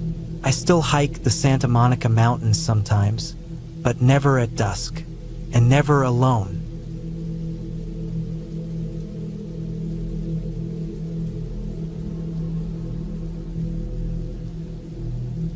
The decision to live in a national park for 3 months wasn't spontaneous. It was something I'd planned for years, a retreat from the noise of life, an opportunity to reset. The isolation didn't bother me. If anything, it appealed to me. The park was sprawling, with towering pines, winding trails, and wildlife that reminded you just how small you were. My trailer sat on a secluded patch of land near an old, seldom used dirt road. No other campers were nearby, and the nearest ranger station was about 20 miles away. I was entirely alone. The days were serene. Mornings began with the sounds of birdsong filtering through the trees, and evenings were quiet except for the occasional rustle of wind or an animal passing through the underbrush. Nights were darker than anything I'd experienced before, the stars shining so brightly they seemed surreal.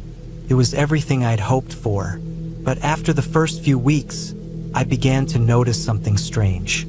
Several times, As I returned to my trailer after a hike or a day of reading by the creek, I would hear music. It wasn't faint or far off, like someone playing a radio in the distance. It was loud and clear, like a music box or an old-fashioned ice cream truck. The first time I heard it, I froze. It was such an unnatural sound in the middle of the forest. I looked around, trying to locate the source, but it seemed to be coming from above me, somewhere high in the trees. The melody was repetitive, cheerful yet eerie in the way certain old tunes can be. I shook it off, chalking it up to fatigue or maybe an odd echo from some distant campsite I hadn't noticed. But as I made my way back to the trailer, the music followed me, fading in and out like it was riding the breeze. This happened several more times over the next few weeks. It always seemed to happen late in the day when I was heading back to the trailer. The music would begin suddenly, hanging in the air above me, and stop just as abruptly before I could pinpoint its source. I told myself it was nothing to worry about. Sound carries strangely in the wilderness. Maybe it was an old wind-up toy someone had left behind, catching the wind just right. Maybe it was my imagination, but the feeling it gave me was hard to ignore. The music didn't belong here. One evening, the curiosity got the better of me. I decided I was going to find the source. The music started just as I reached the dirt road leading to my trailer. Instead of continuing home, I turned and followed the road further into the forest. The sounds seemed to pull me along. I couldn't tell if I was getting closer or if the music was simply moving with me. It played on a loop, the same cheerful tune over and over, growing neither louder nor softer. My eyes scanned the treetops, expecting to see something, anything, that could explain it. I wasn't paying attention to where I was stepping. My foot came down inches from a copperhead stretched across the road. I jerked back with a gasp, my heart pounding, but the snake didn't move. Its body was still, its eyes cloudy, dead. As I caught my breath, I noticed another copperhead a few feet away, and another. In total, there were 6 of them, all lying dead in a line across the road. They were perfectly aligned, their heads pointed in the same direction, facing deeper into the forest. My stomach churned. The sight was unnatural, unnerving. I don't know how long I stood there, staring at the snakes, before the music jolted me back to reality. It was still playing, still somewhere ahead of me. I couldn't bring myself to step over the snakes. I didn't even want to get close to them. Instead, I turned and walked quickly back to the trailer, the music fading behind me. Once inside, I locked the door and sat down to steady my nerves. The sight of those snakes wouldn't leave my mind. It felt like a warning, though I couldn't say of what. I told myself I'd been out there long enough for one day. I'd go back tomorrow with my car, drive past the snakes, and figure out what was making that music.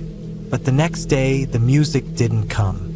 Nor did it come the day after that. Weeks passed, and I didn't hear it again. I didn't see any more dead snakes either. Life in the park returned to its usual rhythm, but I couldn't shake the unease. The last week of my stay, I decided to hike back down that dirt road one more time. It had been bothering me that I never found the source of the music. I wasn't sure what I was expecting to find, but I felt compelled to try. The road was quiet, the forest still. I reached the spot where I'd seen the snakes, but there was no sign of them now, not even bones. The dirt looked undisturbed, as if they'd never been there at all. I walked further, deeper into the forest than I'd gone before. The trees grew denser, the light dimmer. I found myself constantly looking over my shoulder, half expecting to hear the music again. But all I heard was the crunch of leaves under my boots and the occasional rustle of animals in the brush. Eventually, the road ended in a clearing. There was nothing there, just an open patch of ground surrounded by trees. No buildings, no discarded objects, no clues. It was as if the music had never existed. I stood there for a long time, listening to the silence. I felt a strange mix of relief and disappointment. On the walk back, I kept thinking about those snakes, about how unnatural they'd looked lying there in perfect alignment. The image stayed with me even as I packed up my trailer and left the park a few days later. To this day, I don't know what I heard out there. Maybe it was just sound carrying strangely through the forest. Maybe it was some animal or insect I didn't recognize. Or maybe it was something I wasn't meant to understand. Whatever it was, I haven't been back to that park since.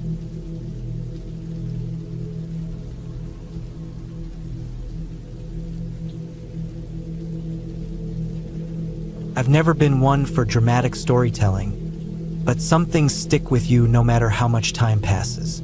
It was back in 1992 when my friend Dave and I decided to go on a bushwalking trip in New South Wales. It was supposed to be a break from the grind, two blokes out in nature, leaving the noise of the city behind. We didn't know it at the time, but that trip would etch itself into my memory forever. We'd chosen Belanglo State Forest for our trek. It wasn't as popular back then as it is now, and that was part of the appeal. It felt untouched. There were no crowded trails, no tourists with their oversized cameras and loud chatter. Just the two of us, the quiet of the forest, and the crunch of leaves underfoot.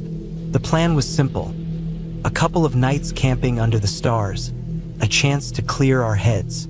The first day was uneventful.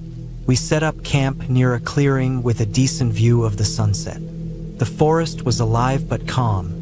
The sound of birds and the occasional rustling in the underbrush our only companions. After dinner, we sat around the fire, swapping stories and sipping on a flask of whiskey Dave had brought along.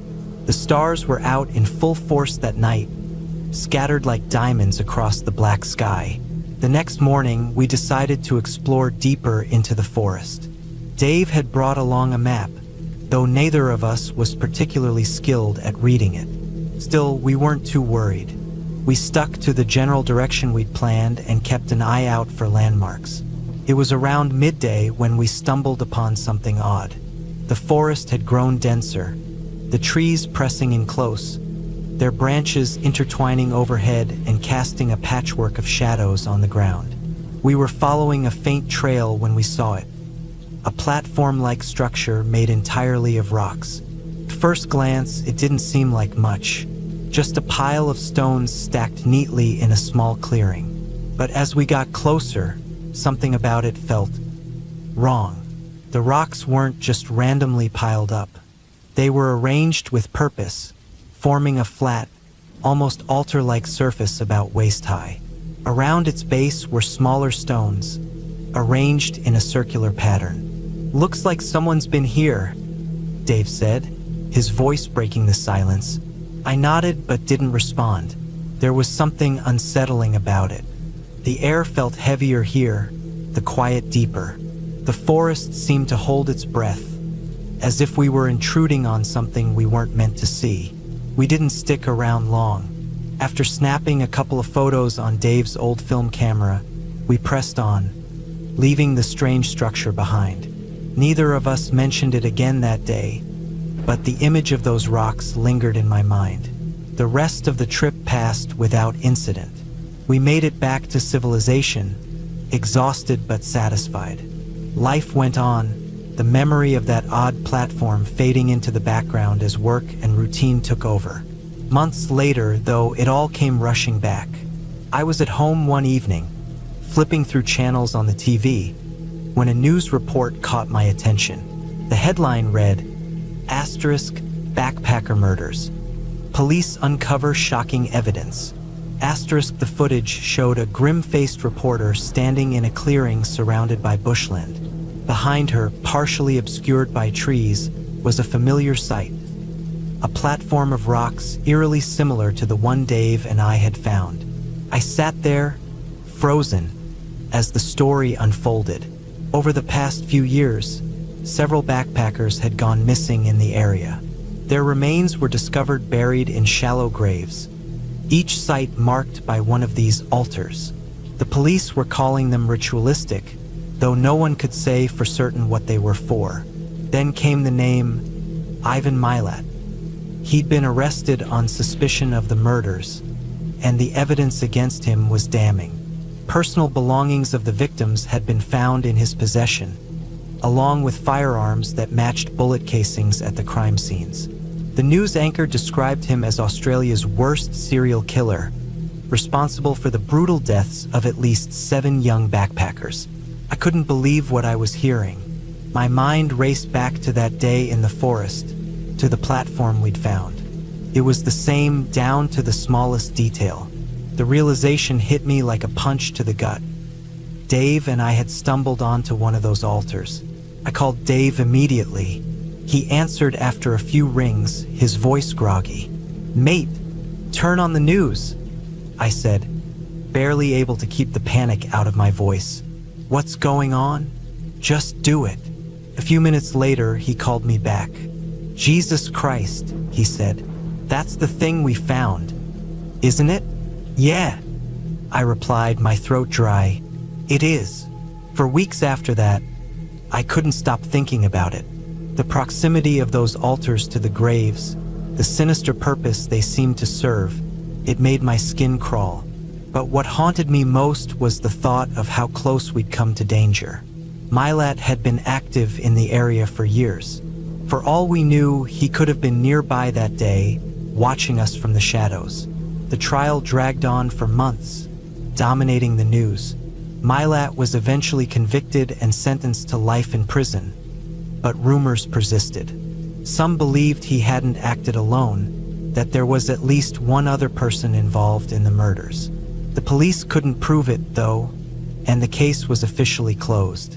Even now, decades later, I can't shake the feeling that we narrowly escaped something terrible. I've never gone back to Belanglo State Forest, and I doubt I ever will. The memory of that altar, the weight of the air around it, is enough to keep me away. They say the bush has secrets, that it hides things better left undiscovered. I believe it. Some places aren't meant to be explored, and some memories are better left buried. But no matter how hard I try, I can't forget the platform of rocks, or the knowledge that, for a brief moment, I stood on the edge of something far darker than I ever could have imagined.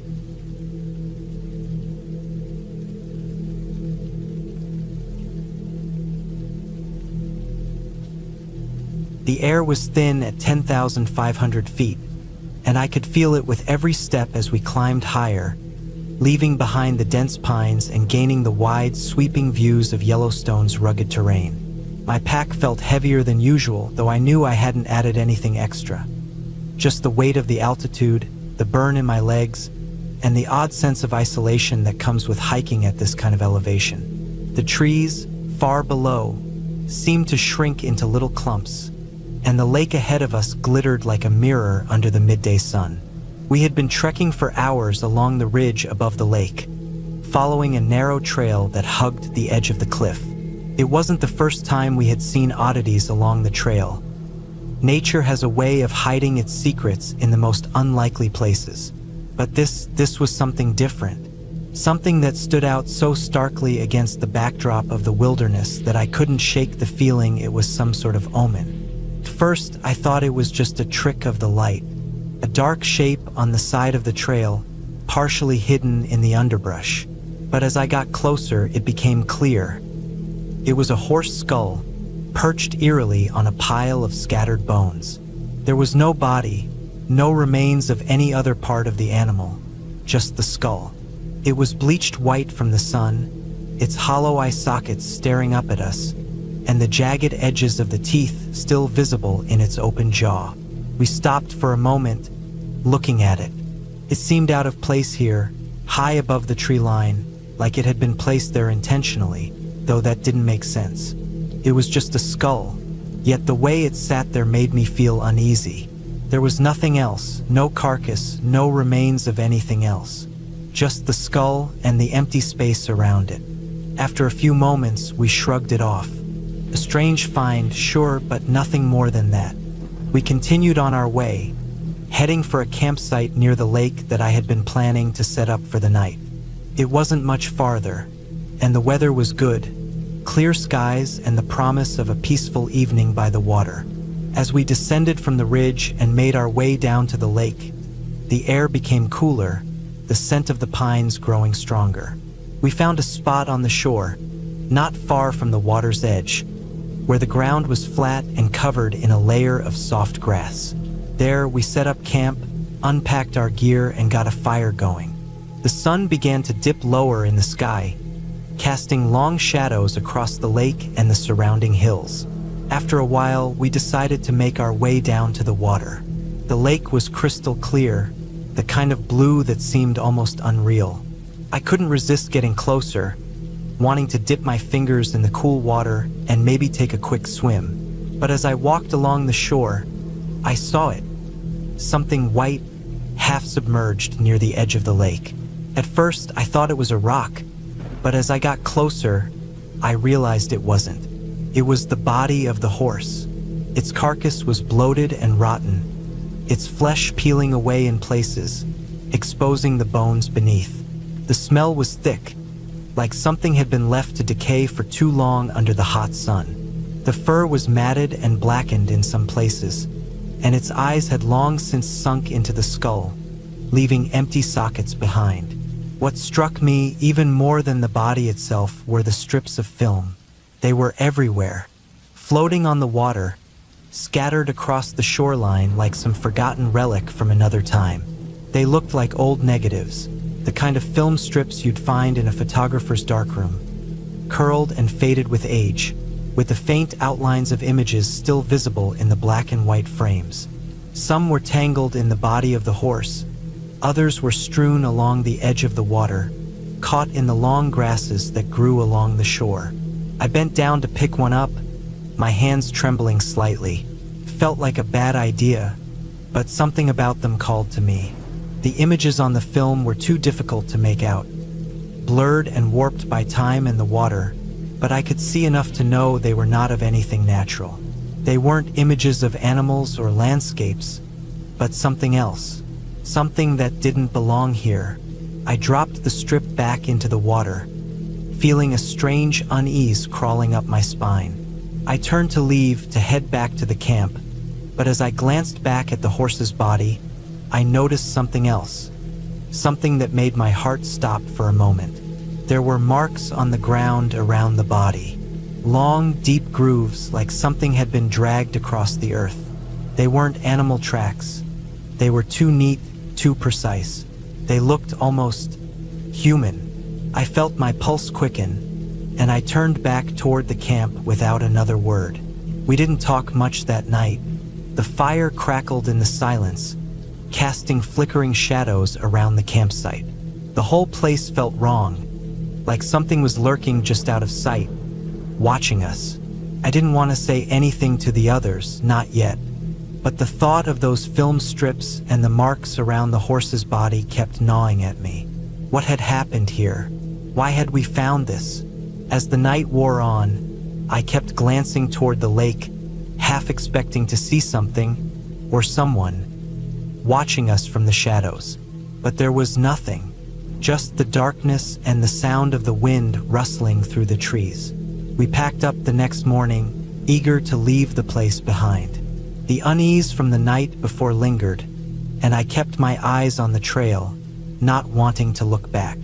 We didn't speak of the horse's body or the film again, but I could feel the weight of it in the air between us, pressing down on everything.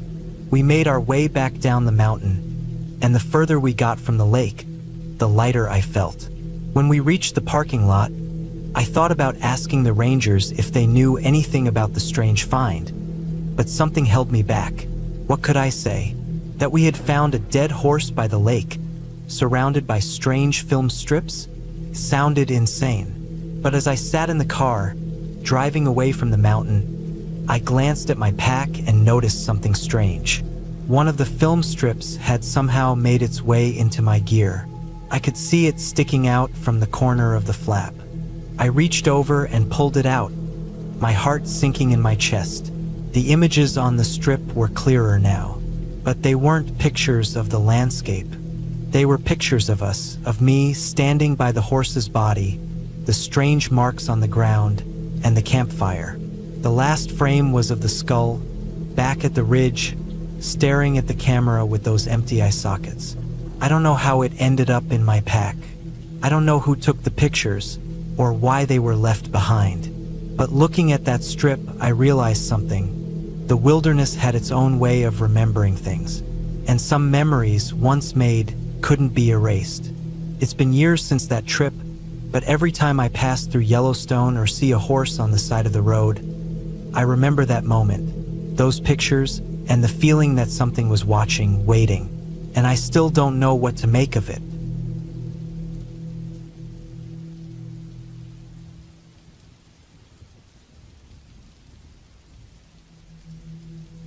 I still think about that cage sometimes, even though it's been years since I found it. I don't know what it was for, and I've stopped trying to make sense of it. But every time I close my eyes and imagine it, I feel the same unease, like I'm right back there in the mountains above Missoula, Montana, with the dry air and the crunch of loose gravel under my boots. It was late September when I decided to go hiking. Fall in Montana is beautiful, and the weather was cool but not too cold yet. I lived in a small house near the edge of town, surrounded by pine trees and hills. From my backyard, you could see the mountains rising up in the distance, and I often wandered up there to clear my head. There weren't many marked trails in that area, mostly just game trails and some old logging roads, but I preferred it that way. I liked the sense of solitude. That day, I left around mid-morning. I packed light, just a water bottle, a granola bar, and my pocket knife. I wasn't planning to go far. The goal was just to climb to a ridgeline I'd noticed from my porch. It wasn't the tallest peak in the area, but it had a clear view of the valley below. I figured it would take maybe 45 minutes to get there, give or take. The first part of the hike was straightforward. I followed a narrow deer trail through the trees, winding my way uphill. The air smelled like pine needles and damp earth. Every so often, I'd stop to catch my breath and listen to the sounds of the forest. Birds chirping, leaves rustling in the breeze, the distant hum of a plane overhead. As I climbed higher, the trail faded, and I had to pick my way through the underbrush. It wasn't too dense, but there were enough fallen branches and thorny bushes to slow me down. I kept going, aiming for a break in the trees that I assumed was the ridgeline. When I reached the top, I stopped to take in the view. From up there, I could see the whole valley spread out below me. Patches of green forest, golden fields, and the rooftops of houses in the distance. The air was cooler up there, and I could feel a slight breeze on my face. It was peaceful, but then I noticed something on the far side of the ridge, just a little ways downhill. At first, I thought it was some kind of structure, maybe an old shed or a hunting blind. But as I got closer, I realized it wasn't like anything I'd seen before. It was a cage, not a small animal trap, but a full-sized cage, big enough to hold at least 5 or 10 people. The frame was made of steel bars, round and smooth, with a dull gray finish that didn't reflect much light. The walls and ceiling were made of rope, thick, sturdy rope woven into a grid, almost like chain link but softer looking. The ropes were taut and undamaged, as if they'd been installed recently. The cage was just sitting there, in the middle of a clearing with no obvious purpose or explanation. There was no trail leading to it, no footprints or tire tracks in the dirt. The ground around it was undisturbed, as if it had been placed there from above. I walked around it cautiously, keeping a few feet of distance. The door of the cage was closed but not locked. It had a simple latch that could be opened from the outside. Inside, there was nothing. No debris, no signs of use, just bare ground covered in a thin layer of pine needles. The more I looked at it, the less sense it made. Who would go through the trouble of building something like this and then leave it in such a remote spot? And why use rope instead of chain link? The rope seemed strong enough, but it didn't look like it was designed to last. I reached out and touched one of the ropes. It was rough and slightly damp, with a faint smell of mildew. I tugged on it gently and it held firm. Whatever this thing was, it hadn't been sitting here for long. I felt a creeping unease settle over me. The cage wasn't threatening in any obvious way. It wasn't booby-trapped, and there were no signs of violence or danger. But there was something deeply unsettling about its presence. It felt wrong, like it didn't belong there, and neither did I. I thought about going inside for a closer look, but the idea made my skin crawl. Instead, I took a step back and scanned the surrounding area. The clearing was completely empty, surrounded by dense trees on all sides. There were no signs of human activity, no campfire rings, no trash, no footprints. It was as if the cage had appeared out of nowhere. I stood there for a while, trying to make sense of it. My mind raced with possibilities. Was it some kind of art installation? A bizarre hunting setup? A prank? But none of those explanations seemed right. Eventually, I decided to leave. I didn't want to stick around and risk running into whoever had put the cage there. As I turned to head back down the ridge, I glanced over my shoulder one last time. The cage looked smaller from a distance, almost insignificant, but the feeling of unease stayed with me. The hike back down was quicker but no less unsettling. I kept looking over my shoulder, half expecting to see someone, or something, following me. The forest felt quieter than before, the shadows longer and darker. When I got home, I locked the doors and closed the curtains. I couldn't stop thinking about the cage. I wanted to tell someone about it, but I didn't know how to explain it without sounding crazy. Instead, I stayed up late, staring at the ceiling and replaying the discovery in my mind. The next day, I went back to the ridge with my camera, determined to document the cage and figure out what it was. But when I got to the clearing, it was gone. There was no trace of it. No ropes, no steel bars, not even an impression in the dirt where it had been. The ground was completely undisturbed, as if the cage had never been there at all. I stood there for a long time trying to make sense of it. Eventually, I turned and walked back down the ridge, feeling more confused than ever. I never told anyone about the cage. Every so often, I think about hiking back up there to see if it's returned, but I haven't worked up the nerve. Maybe it's better that way. Some things aren't meant to be understood.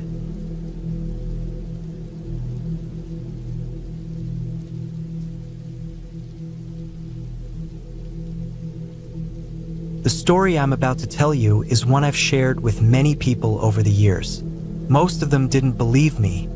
Some even laughed, thinking I was making it all up. But I'm telling you, this story is true. I swear it on everything, as true as the sky is blue. It all started when my family and I moved into a new house. The house was tucked away in a remote area, far from the busy streets, with dense forests surrounding it on all sides. It was the kind of place where you could get lost in the woods without realizing it, and I loved it for that reason. My brother and I were excited about the adventure of living somewhere so secluded. Even though we didn't know much about the area at the time, we were still getting used to our new surroundings, learning where everything was and what paths we could take for walks. On this particular afternoon, we decided to explore the woods nearby. The sun was out, and the air was fresh, perfect for a hike. My brother and I grabbed our bags, threw on some old sneakers, and headed out the back door. The woods were thick with trees, and the path we walked on was little more than a well-worn trail through the underbrush. We hadn't walked too far when we stumbled upon a small, open field. It was a break in the trees, and the grass was green and thick, almost like a natural clearing in the woods. At first, it felt peaceful. The kind of place where you could stretch out on the grass and take a nap, or just watch the clouds drift by. But then something caught my eye. There was a person in the middle of the field. At first, I thought it might have been someone we knew, maybe a neighbor or someone from the nearby town. We had met a few people since we moved in, and there was a chance this person was one of them. I squinted, but I didn't have my glasses on, so I couldn't make out the details. My brother had started to walk ahead of me, and I hurried to catch up, thinking I could get a better look. The person was wearing a blue jacket, bright, almost a vivid blue. They were crouched down, bent over something. I figured they might be inspecting something in the grass, maybe gathering plants or doing something harmless. But as I drew closer, something felt off. I slowed down a little, still unsure what I was seeing, but curious enough to approach. The figure didn't seem to notice us, or if they did, they weren't paying any attention. But then, as I got closer, my stomach dropped. I could see now that the person wasn't just looking at something in the grass. They were hunched over what looked like a deer, its body laying still on the ground, its fur matted with blood. The man, or at least I thought it was a man, was stabbing it with something. The tool he was using wasn't a knife or anything sharp. It was just a stick, plain, unsharpened stick. I froze in place, and my heart started racing in my chest. The man's movements were jerky, like he was caught in some sort of trance, stabbing the deer over and over again. It was disturbing, to say the least. There was no way this was normal. I couldn't understand what was happening. He didn't seem to notice me for a moment, but then he paused. He slowly turned his head toward me. His eyes locked onto mine, and in that instant, I felt a cold shiver run down my spine. His gaze wasn't just curious or surprised. It was almost empty, like there was nothing there, nothing human about it. I don't know what made me act the way I did next. Maybe it was the fear that gripped me or the instinct to run. Either way, I turned around and screamed my brother's name. "Run!" I yelled, panic rising in my voice. Without thinking, we both bolted. I didn't care about the trail or the way back. All I cared about was getting out of there, and fast. My legs were moving before I even realized what I was doing, pushing through the thick underbrush, jumping over fallen logs and weaving around trees. My breath was ragged, and my heart was pounding like it was going to burst.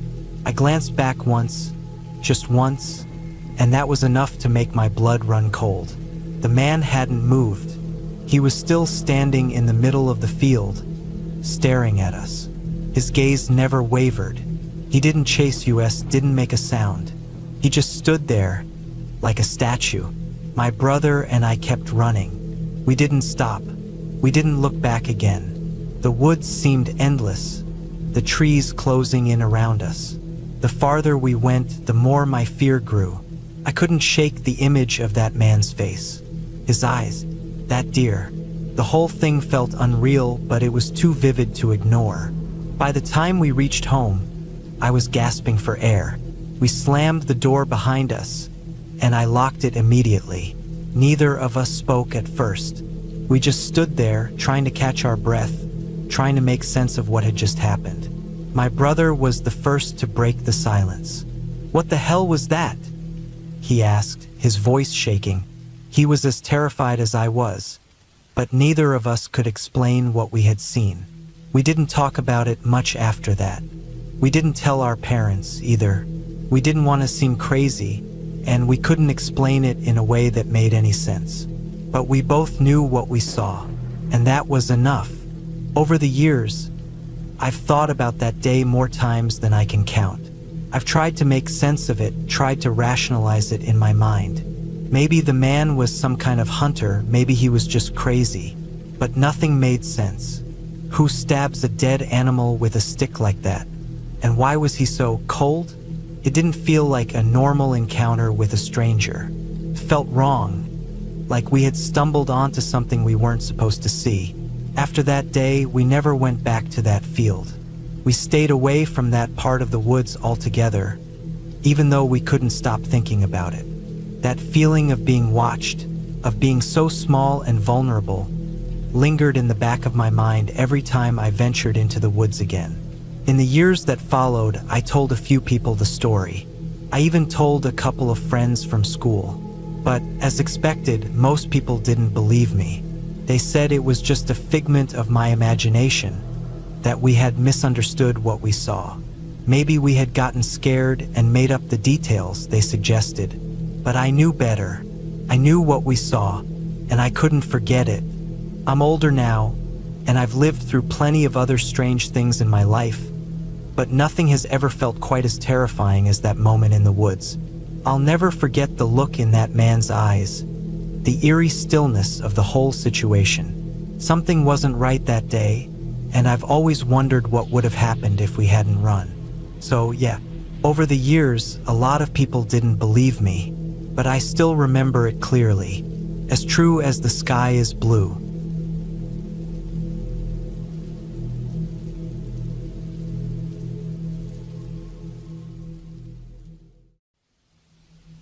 I remember the trip vividly, even years later.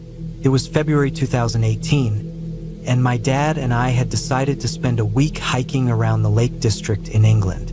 The Lake District is stunning, with rolling hills, winding trails, and views that take your breath away. Even in the rain, there's a charm to it, a kind of raw, untamed beauty that feels ancient and humbling. We'd booked a quaint little bed and breakfast in a small village nestled between two ridges. The owners were friendly, offering us tea and biscuits every time we came back drenched from the rain. It was the kind of place where the wood fire never stopped crackling, and the smell of damp wool mingled with fresh scones. For my dad, it was the perfect base for what he called the start of something big. My dad had been ticking things off his bucket list for years, ever since he hit 60. Hiking in heavy rain had been on his list for a while. He said it reminded him of his younger days in Brazil, where the rains came down in sheets, drenching everything in sight and leaving the air heavy with the scent of wet earth. He had a romanticized view of it, and I couldn't help but indulge him. After all, he wasn't getting any younger, and I wanted to be part of his adventures. The first day was uneventful, if exhausting. The trails were muddy, the kind that sucks at your boots and makes every step feel like a workout. By the second day, the rain had turned from a drizzle into a steady downpour. The ground was saturated, the kind of wet where puddles form on puddles and streams turn into small rivers. We were equipped for it, though: waterproof jackets, hiking poles, and thick boots that made squelching sounds with every step. Our goal that day was to reach a ridge that overlooked a small valley with a winding stream cutting through it. It wasn't a long hike, but the weather made it challenging. The rain was relentless, and the wind whipped at us, but my dad seemed to thrive in it. He had a look of sheer determination, his face ruddy from the cold and exertion, and I couldn't help but smile at his enthusiasm. We reached the ridge by mid-afternoon. It was steep, covered in grass and mud that was slick underfoot. The view was worth the effort, though. The rain had eased to a light drizzle, and the clouds parted just enough to let the setting sun peek through, casting a golden glow over the valley below. We decided to sit and take it all in. The ground was soft, almost spongy, but it felt stable enough.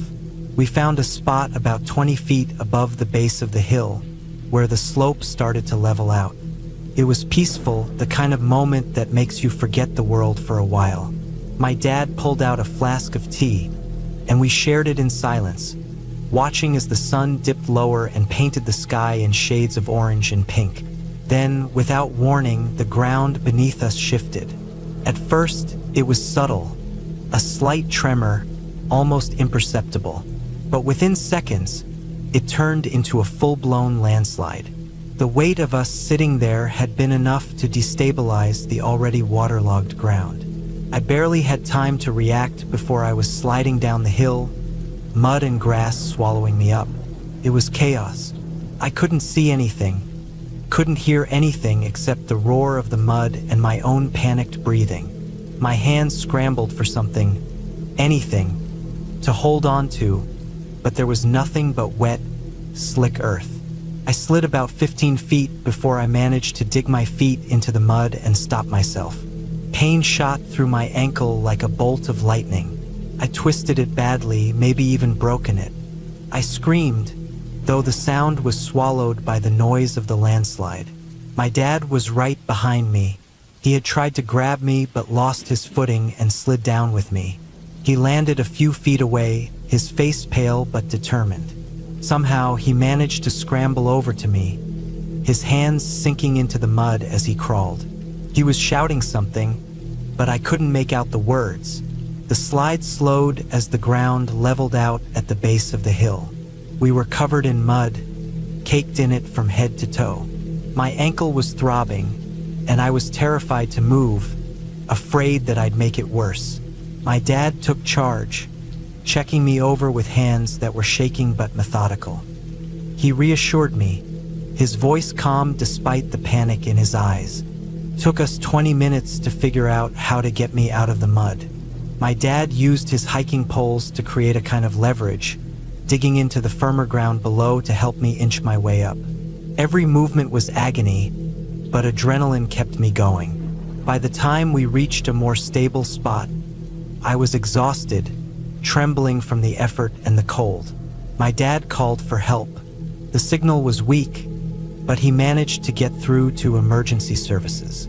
They dispatched an air ambulance, and within an hour, I was being lifted out of the valley. The paramedics were incredible, calm, and efficient, though they couldn't hide their surprise at the state of me. I looked like I'd been pulled out of a swamp. At the hospital, they confirmed it was just a sprain, though a nasty one. I was lucky, they said. A little more force, a slightly different angle, and it could have been much worse. As I lay in the hospital bed that night, I couldn't stop replaying the moment the ground gave way.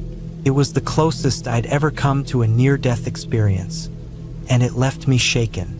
My dad, ever the optimist, tried to lighten the mood. He joked that at least we'd ticked hiking in heavy rain off his bucket list in style. I laughed, though it came out more like a sob. It was a reminder of how quickly things can go wrong, even when you think you're prepared. We didn't make it to Mount Snowdon that year. My ankle took weeks to heal, and the experience left me wary of hiking for a long time. But eventually, I went back. My dad and I tackled Snowdon together the following summer, on a clear, sunny day with no rain in sight. We reached the summit, took in the breathtaking views, and felt a sense of accomplishment that was hard to put into words. That trip to the Lake District taught me a lot. Not just about the power of nature, but about resilience, both physical and emotional. It was a reminder to respect the world around us, to prepare for the unexpected, and to cherish the moments we have with the people we love. Even now, years later, I can still feel the squelch of the mud, hear the roar of the landslide, and see the determination in my dad's eyes as he pulled me to safety. It's a memory that will stay with me forever, a reminder of just how fragile and precious life really is.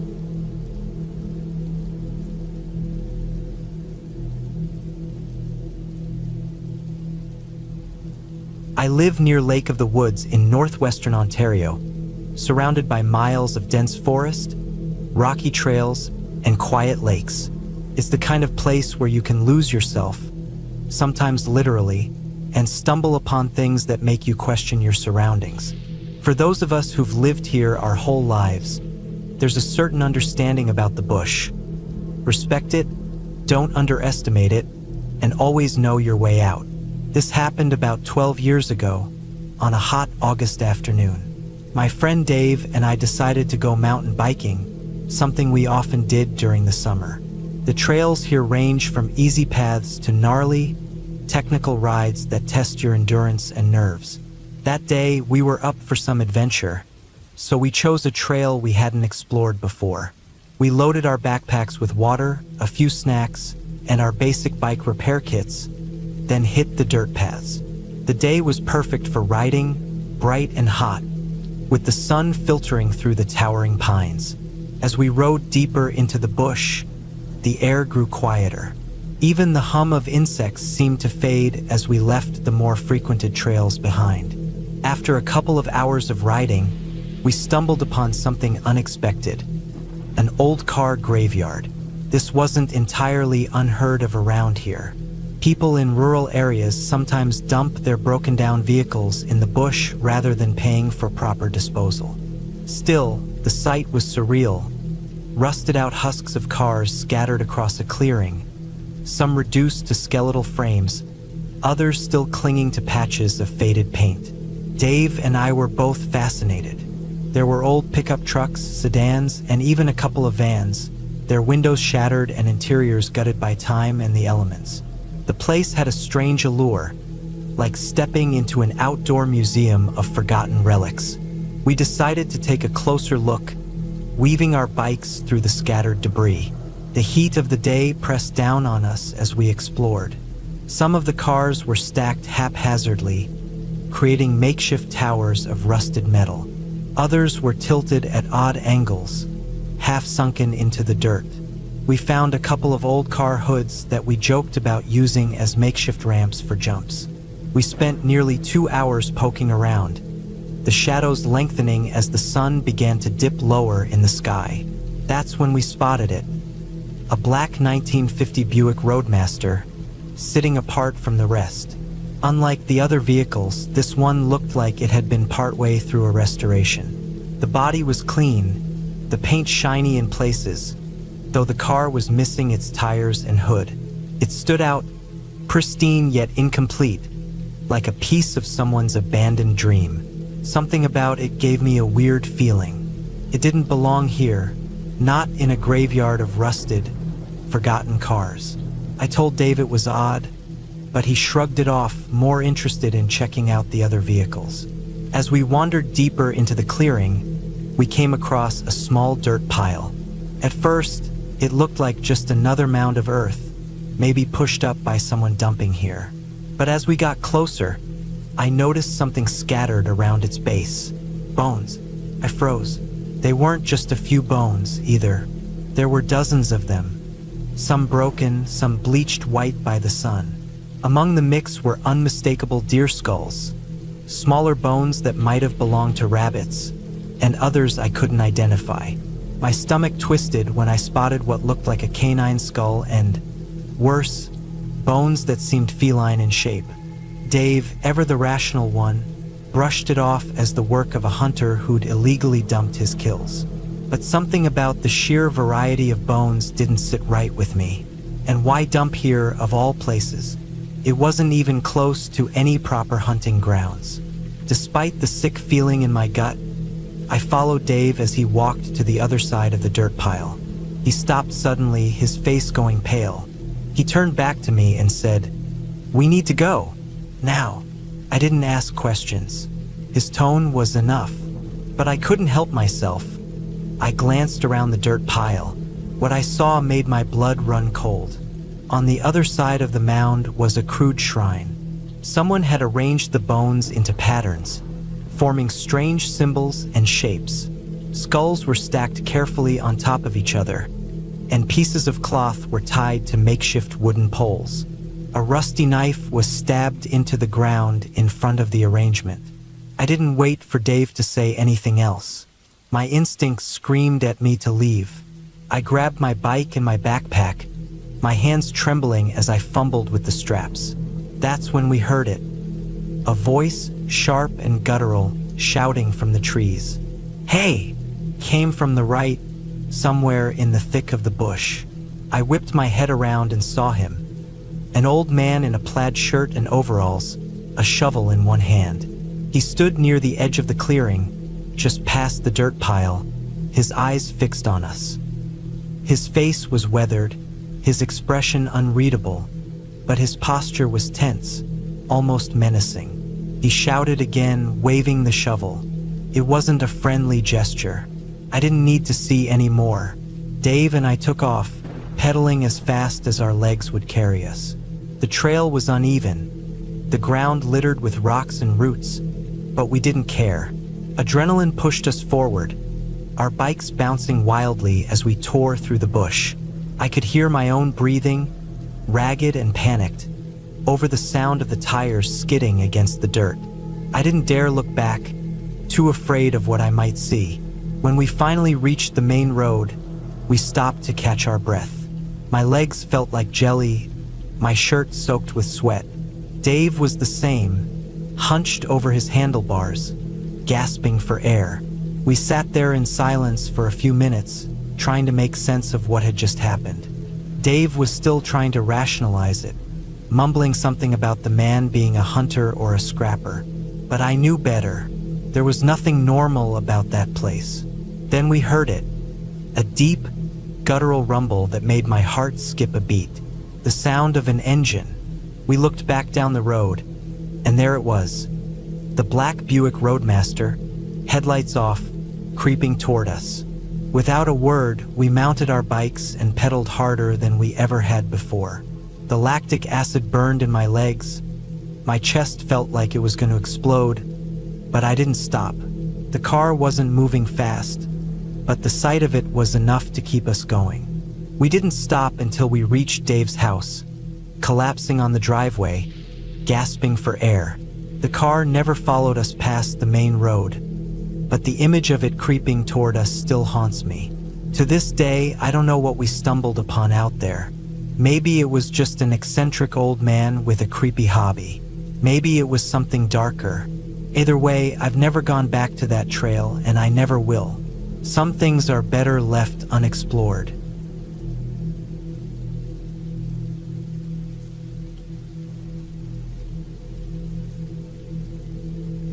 We were out camping on a river, just a bunch of friends looking to escape the grind of everyday life. It was one of those perfect days where the air feels just right. Not too hot, not too cool, just the kind of weather that makes you want to be outside forever. The river was calm, glinting in the sunlight as it snaked its way through the dense woods. The world smelled of damp earth and sun-warmed pine, and it felt good just to breathe it all in. We'd pitched our tents earlier that morning, set up right on a bend of the river where the water ran slow and deep. It was the perfect spot for camping, secluded enough to feel like we had the place to ourselves, but not so far from civilization that it was unnerving. The idea was simple. Spend the weekend doing nothing but floating, fishing, and forgetting about everything else. Around mid-afternoon, we decided to take a break from lounging by the water. Someone suggested hiking up a nearby trail that ran parallel to the river. It wasn't a long hike, maybe half an hour to a spot upstream where we could drop our inner tubes into the water and float back down to camp. Sounded like a good plan, easy enough and a change of pace. The trail itself was narrow, the kind that only sees occasional traffic. It wound through the woods, following the gentle rise and fall of the land. The trees pressed in close on both sides, their branches forming a kind of canopy overhead. Sunlight dappled the ground in patches, and every so often we'd catch glimpses of the river through the breaks in the trees. We walked in a loose group, not really paying attention to where we were going because the trail was straightforward. Conversation flowed easily. Random jokes, half-formed stories, and those weird, meandering talks you only have when you're relaxed and surrounded by friends. As we moved along, we weren't exactly quiet. Twigs cracked underfoot, and the occasional laugh would echo through the woods. It felt like we were alone out there, like we had the whole forest to ourselves. Then it happened. Out of nowhere, my friend, let's call him Matt, threw his arm out across my chest, stopping me in my tracks. He didn't say a word, didn't make a sound. The suddenness of it froze the rest of us in place. At first, I thought it was some kind of joke. Maybe he'd seen a deer or something, and this was just Matt being dramatic. But then I followed his gaze, and my stomach sank. Down the embankment, maybe 15 or 20 feet from where we stood, was a man. He looked like he was in his 40s, maybe older. It was hard to tell at first. He was sitting in one of those cheap folding camping chairs, the kind you can buy at any store with a summer sale. The chair was tilted slightly, like he was leaning back to get comfortable. And he was, God, even now it's hard to write it out, like somehow putting it into words makes it worse. He was masturbating, right there by the river in broad daylight, with his pants around his ankles and his hand moving like he had no care in the world. For a second, I couldn't process what I was seeing. My brain just refused to accept it. I mean, who does that? Who just sits out in the open like that, knowing full well there's a trail nearby, and does something so disgusting? It wasn't like we'd been sneaky. He had to have heard us coming. We weren't exactly tiptoeing through the woods. The fact that he hadn't stopped, hadn't even seemed to care, made my skin crawl. The guy wasn't some scraggly, wild-looking hermit either. He looked normal, like someone you'd pass on the street and not think twice about. He had a weathered face, a scruffy beard, and a ball cap pulled low over his eyes. His clothes were unremarkable, just a plain t-shirt and jeans bunched around his legs. We didn't move. None of us said a word. It was like we were all caught in some horrible, slow-motion nightmare where no one knew what to do. After what felt like an eternity, Matt motioned for us to turn around. His hand moved in this quick, silent gesture, like he couldn't get us out of there fast enough. I followed without thinking, my legs moving on autopilot. We didn't talk. We didn't run. We just walked back the way we'd come, our footsteps suddenly too loud in the quiet of the woods. My heart was pounding, not from fear exactly, but from this weird mix of disgust and adrenaline. The image of that man was burned into my brain. Couldn't shake it. When we finally made it back to camp, no one said much. We just kind of stood around, awkwardly avoiding eye contact. It was like we all needed a minute to process what had just happened. Later that night, we tried to laugh it off. Someone made a joke about the guy, something crude and stupid, and for a moment it felt okay to laugh. But deep down, I think we were all unsettled. Even now, years later, I think about that day. Not often, but every once in a while, it creeps back into my mind. It's not the act itself that bothers me the most, though that was plenty disturbing. It's the look on his face, the way he acted like we weren't even there. It was like we didn't matter, like we were just part of the scenery, something to ignore while he went about his business. I've been back to that river since then, but I've never gone down that trail again, and I don't think I ever will.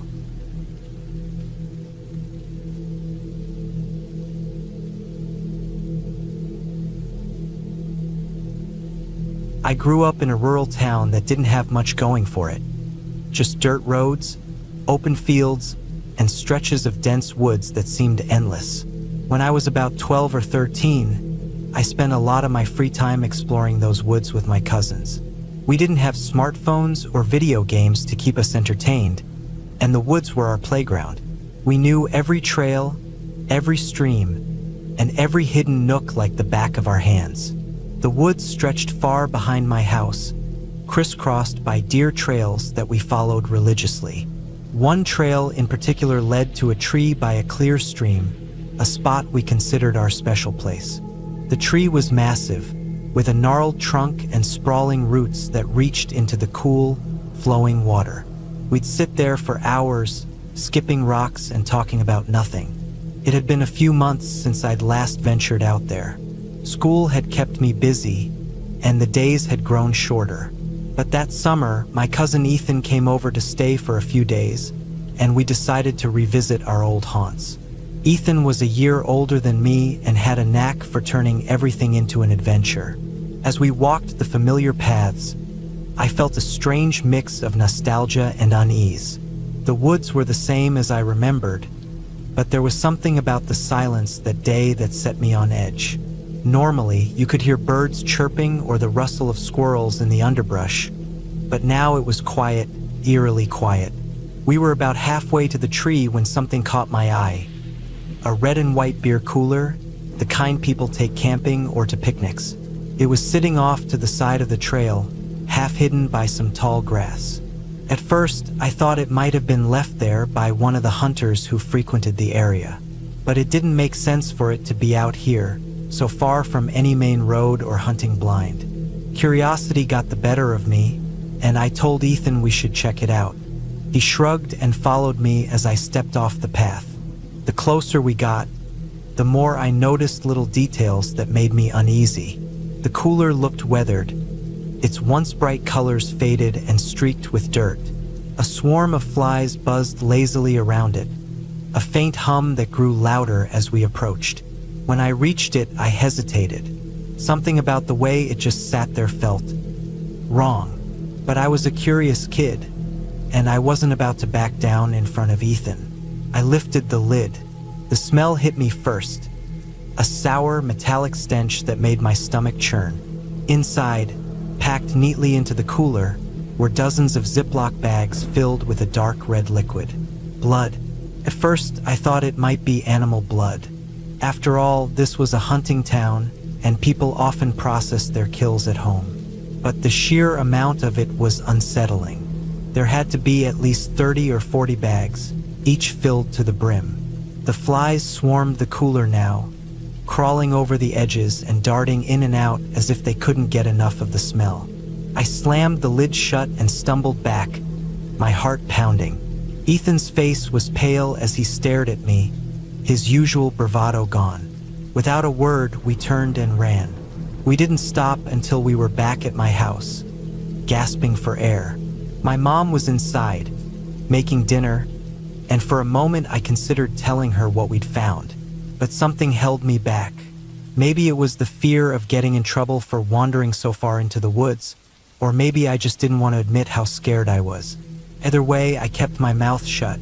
The next few weeks passed uneventfully, and I managed to push the memory of the cooler to the back of my mind. But the image of those blood-filled bags lingered, haunting the edges of my thoughts. A couple of months later, another cousin, Josh, came to visit. Josh was younger than Ethan, but just as adventurous, and when he suggested we explore the woods, I reluctantly agreed. I didn't tell him about the cooler. Part of me hoped it would be gone, that someone had come and taken it away. We followed the same path, cutting through the trees and stepping over fallen logs. The woods felt different this time, more alive. The birds were back, and the rustling of leaves filled the air. But as we approached the spot where I'd found the cooler, my unease returned. It was still there, exactly as I'd left it. The lid was slightly ajar, and the smell was overpowering now, even from several feet away. Flies swarmed in thick black clouds, their droning hum filling the air. Against my better judgment, I walked up to it. Josh hung back, wrinkling his nose at the smell. I opened the lid again, and the sight made my stomach turn. The bags were still there, but now they were bloated and leaking, the blood congealing into a dark, sticky mess. Maggots wriggled in the corners of the cooler, feasting on the rot. For reasons I still can't explain, I decided to empty it out. Maybe I thought it would make me feel better, or maybe I just wanted to get rid of the damn thing.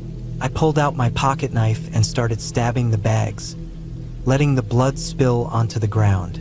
The smell was unbearable, and I had to fight the urge to gag. Josh watched in horrified silence as I worked, his face pale. When I was done, I kicked the empty cooler onto its side and stepped back. The ground was stained dark red, and the flies buzzed around the mess in a frenzied swarm. We left without a word, the silence between us heavy with unspoken fear. I never went back to that spot again. Even now, years later, I sometimes think about that cooler. I wonder who put it there and why. Was it really just deer blood? Or was it something more sinister? I'll probably never know. What I do know is that the memory of that day still haunts me. The woods, once my sanctuary, became a place of unease. A reminder that even in the most familiar places, there can be things you're better off not finding. And sometimes, it's best to leave well enough alone.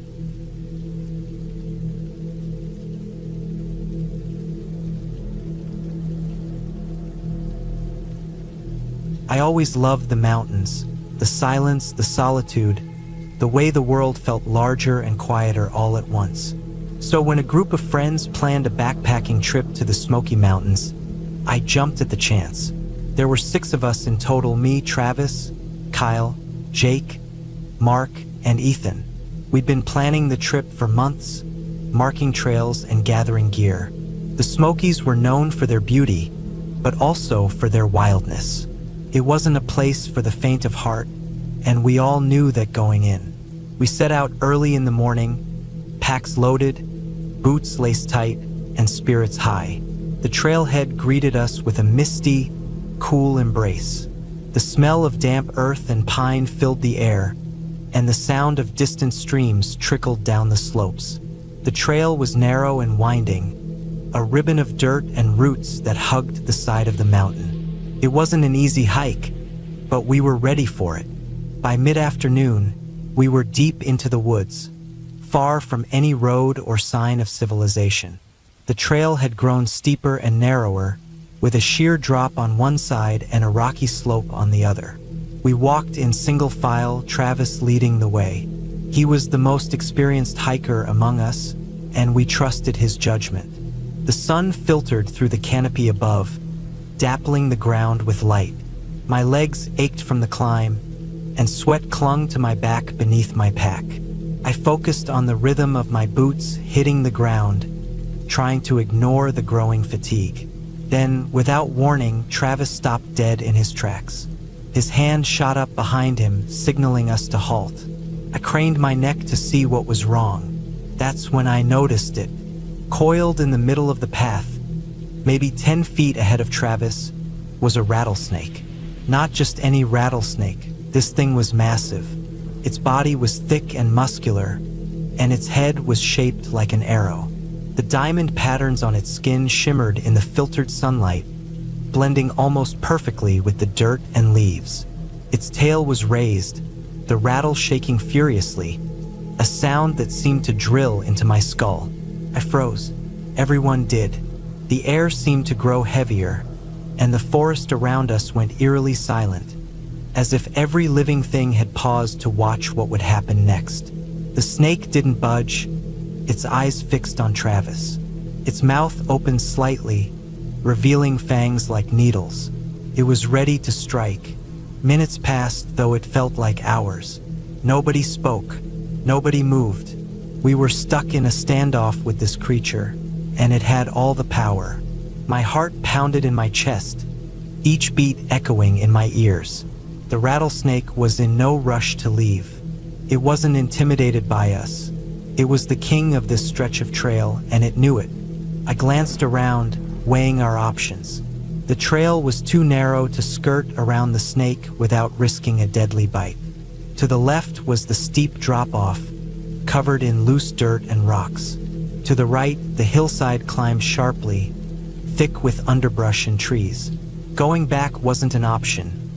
We had miles to go before reaching our planned campsite. Travis slowly backed up, keeping his eyes on the snake.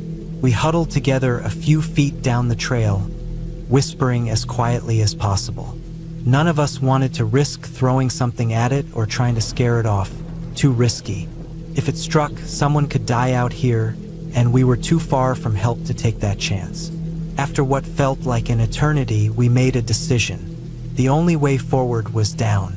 We'd have to climb off the trail, descend about 50 feet to the stream below, cross the water, and then climb back up to rejoin the trail on the other side of the snake. It wasn't ideal, but it was the safest option. The descent wasn't easy.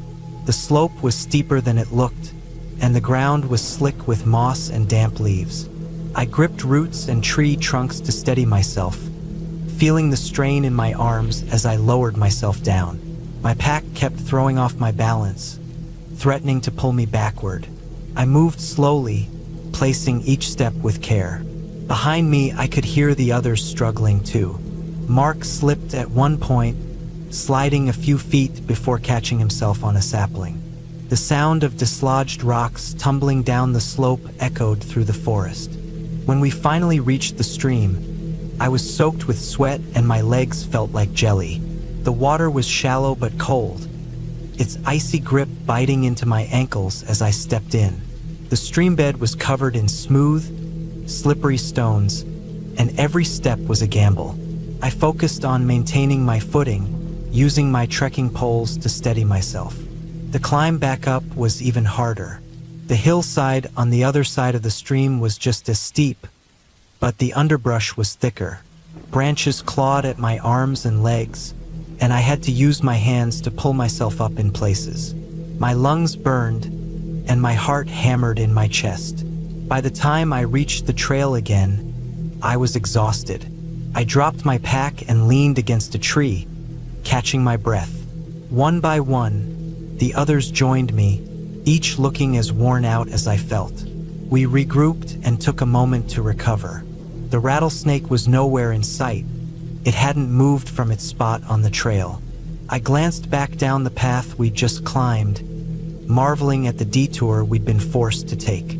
It was humbling, in a way, to realize how easily nature could dictate our actions.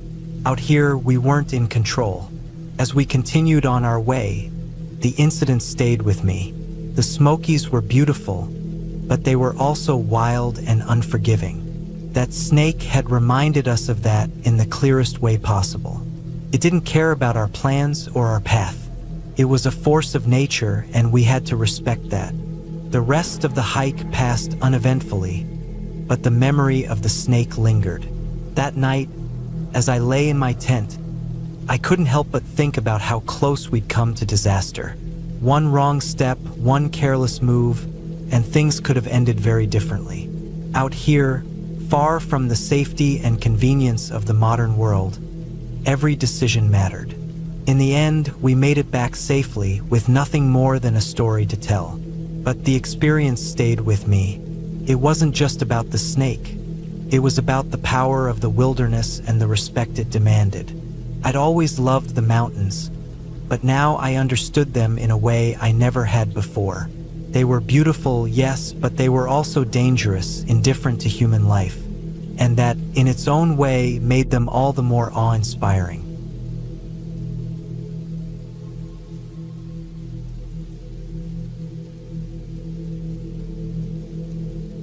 We were dry camping on a plateau above one of the vast canyons in the Snake River wilderness.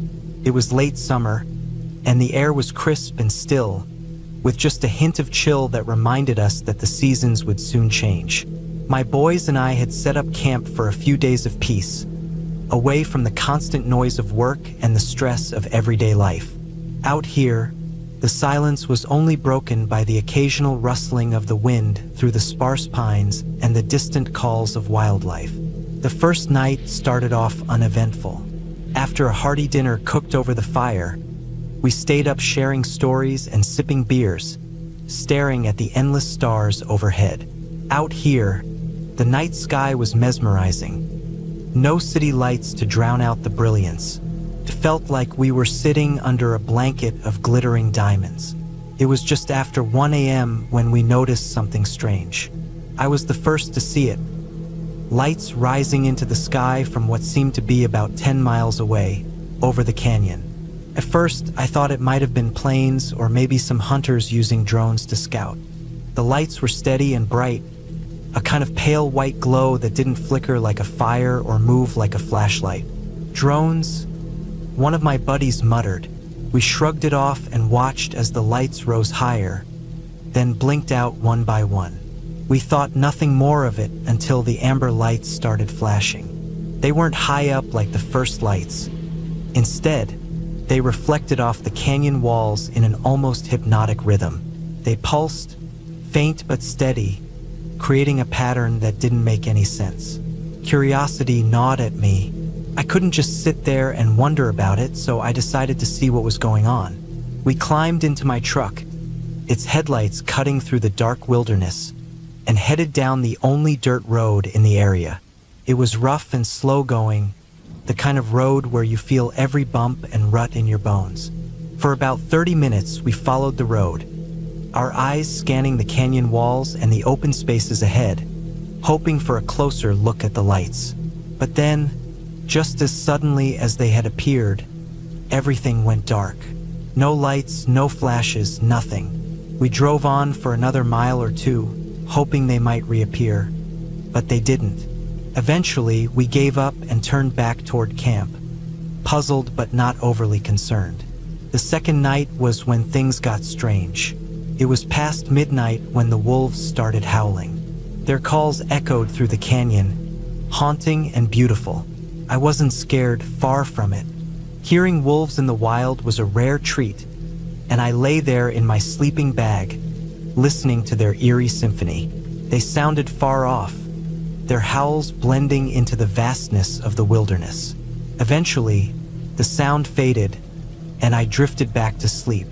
Sometime later, I was jolted awake by a different sound, the unmistakable thunder of running animals. It was a low, rumbling noise that grew louder and closer with each passing second. I sat up, my heart racing, and peered through the screen of my tent. In the faint moonlight, I saw them, wolves, at least 6 or 7 of them, sprinting past our camp in a dead run. They were massive, their coats shimmering silver in the pale light. They didn't slow down, didn't glance in our direction, just charged past like they were running for their lives. I didn't know what to make of it. Wolves don't usually behave like that, not unless something has spooked them or they're hunting. But what could they be running from out here? My mind raced with possibilities, but none of them made sense. Eventually, the adrenaline wore off, and I managed to fall asleep again. A couple of hours later, nature called. I didn't want to get up. It was cold, and I was still on edge from the wolves. But my bladder wasn't giving me a choice. I grabbed my rifle and slung it over my shoulder before unzipping the tent and stepping out into the chilly night. The fire had burned down to glowing embers, casting a faint orange glow over the campsite. I walked a few yards away from the tents, found a spot near some bushes, and started relieving myself. The night was so quiet I could hear the soft rustle of leaves in the breeze and the distant trickle of a creek far below in the canyon. It was peaceful in a way that made me feel small and vulnerable.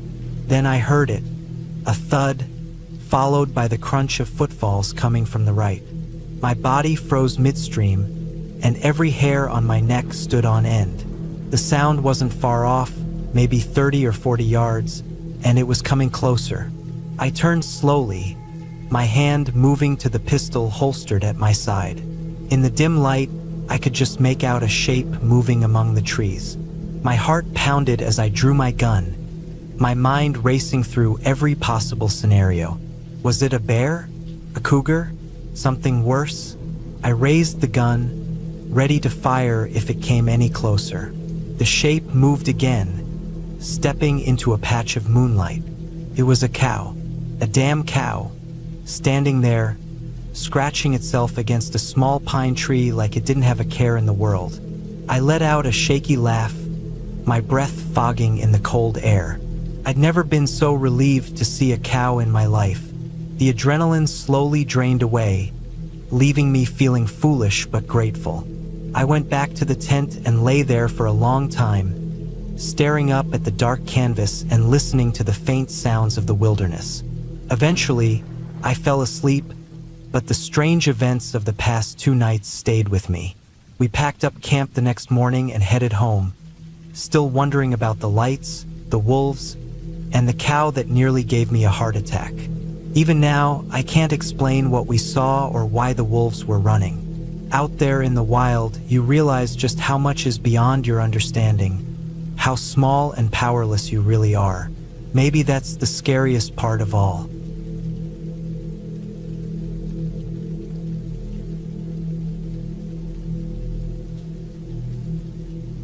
The Serengeti at night has a kind of magic to it, a quiet unease that blankets the land, stretching endlessly in all directions. A few years ago, I was camping there as part of a safari trip, something I dreamed of doing for years. The group I was with had set up camp in one of the designated camping areas, a relatively safe spot with a few basics like a communal bathroom building. I've camped all over the US, from the Rockies to the Appalachian Trail, so I wasn't exactly a novice, but the Serengeti was a completely different world. The sounds were the first thing I noticed. Even in the dead of night, the air seemed alive, buzzing with a constant hum of insects, punctuated by the occasional hoot of an owl or the distant roar of a lion. The most startling sounds, though, were the baboons. Their chattering and barking echoed across the savanna, a wild, chaotic noise that made it clear just how far from home I really was. The night felt alive in a way I'd never experienced before, and it made me strangely restless. Sometime after midnight, I woke up needing to pee. My body groaned as I sat up, the thin sleeping pad beneath me doing little to soften the hard ground. The night air seeped through the tent's mesh panels, cool and crisp, but with a slight hint of dampness that clung to my skin. I glanced at my watch, the dim glow of the face revealing it was just past 2 a.m. Most of the camp was asleep, their snores muffled by nylon walls. The thought of leaving the relative safety of my tent didn't thrill me, but the pressure in my bladder left me no choice. I unzipped the door slowly, trying not to make too much noise, though the sound seemed deafening in the stillness. The Serengeti stretched out before me under a pale moonlight that cast long shadows across the tall grass. My breath hitched as I scanned the area, half expecting to see a pair of glowing eyes staring back at me. Nothing moved except for the faint swaying of grass in the breeze. I stepped out, the cool ground beneath my bare feet sending a shiver up my spine. The bathroom building wasn't far, maybe 50 yards away, but the distance felt longer in the dark. Each step was a careful calculation, the grass whispering around my ankles as I moved. The stillness of the night seemed amplified, and my heart began to race as I imagined all the creatures that might be lurking just out of sight. When I reached the bathroom door, I hesitated. The building was a simple concrete structure with a corrugated metal roof, and it loomed in front of me like something out of a horror movie. The small, cracked window near the top offered no light, and the door creaked loudly as I pushed it open. The sound echoed inside, bouncing off the walls and fading into an unsettling silence. I stepped inside, my flashlight casting long, jittery shadows as I scanned the room. That's when it happened. A sudden rush of movement above me, followed by the flapping of dozens of wings. I ducked instinctively, my heart hammering as a swarm of bats burst out of the ceiling and flew over my head, their tiny bodies brushing against my hair. The sound was deafening, a chaotic fluttering that filled the room. For a moment, I stood frozen, my body tense and my pulse pounding in my ears. When the last bat disappeared into the night, the silence returned, heavier than before. My flashlight flickered as I steadied my breathing, the beam of light sweeping across the grimy floor and stained walls.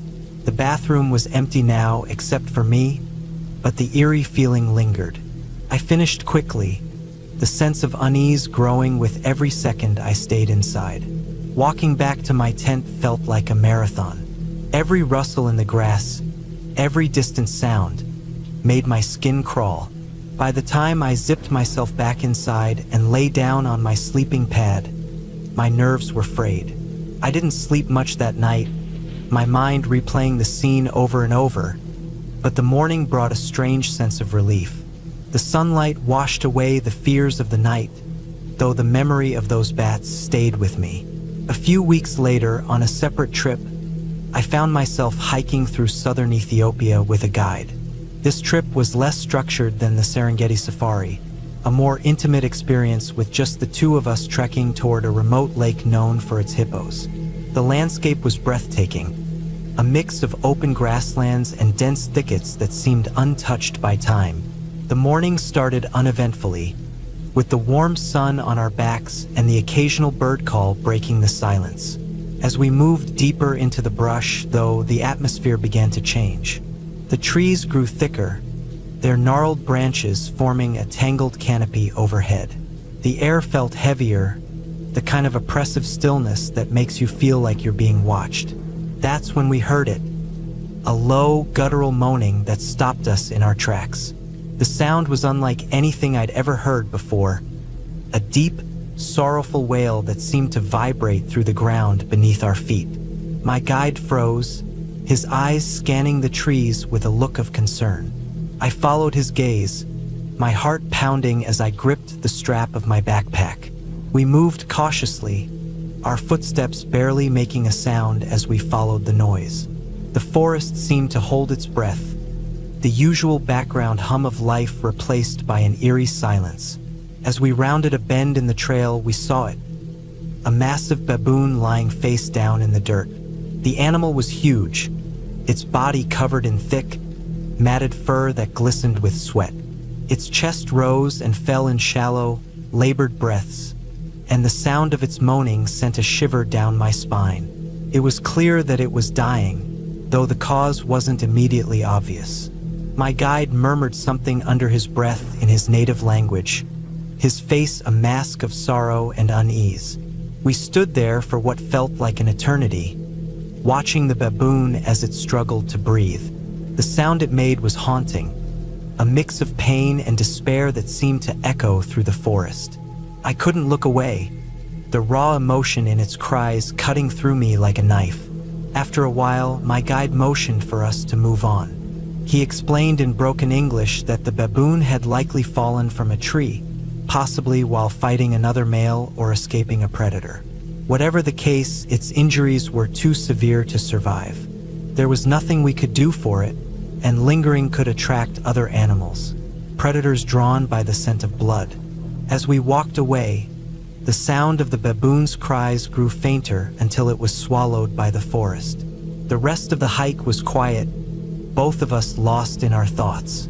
When we finally reached the lake and climbed into a boat to see the hippos, the sight of the massive animals barely registered. My mind was still back in the forest, replaying the moment over and over. That trip changed the way I see the natural world. It's easy to romanticize places like the Serengeti or the Ethiopian wilderness, to think of them as wild and beautiful and free. But the truth is, nature is harsh and unforgiving. It doesn't care about our feelings or our fears. It simply is. Even now, years later, I can still hear the sound of that baboon's cries if I let myself think about it for too long. It's a reminder of how fragile life is and how quickly it can be taken away. Those experiences in the wild, the bats in the bathroom, the dying baboon in the forest, have stayed with me, shaping the way I see the world and my place in it. They're a reminder that no matter how much we try to control our surroundings, we're still at the mercy of forces far greater than ourselves.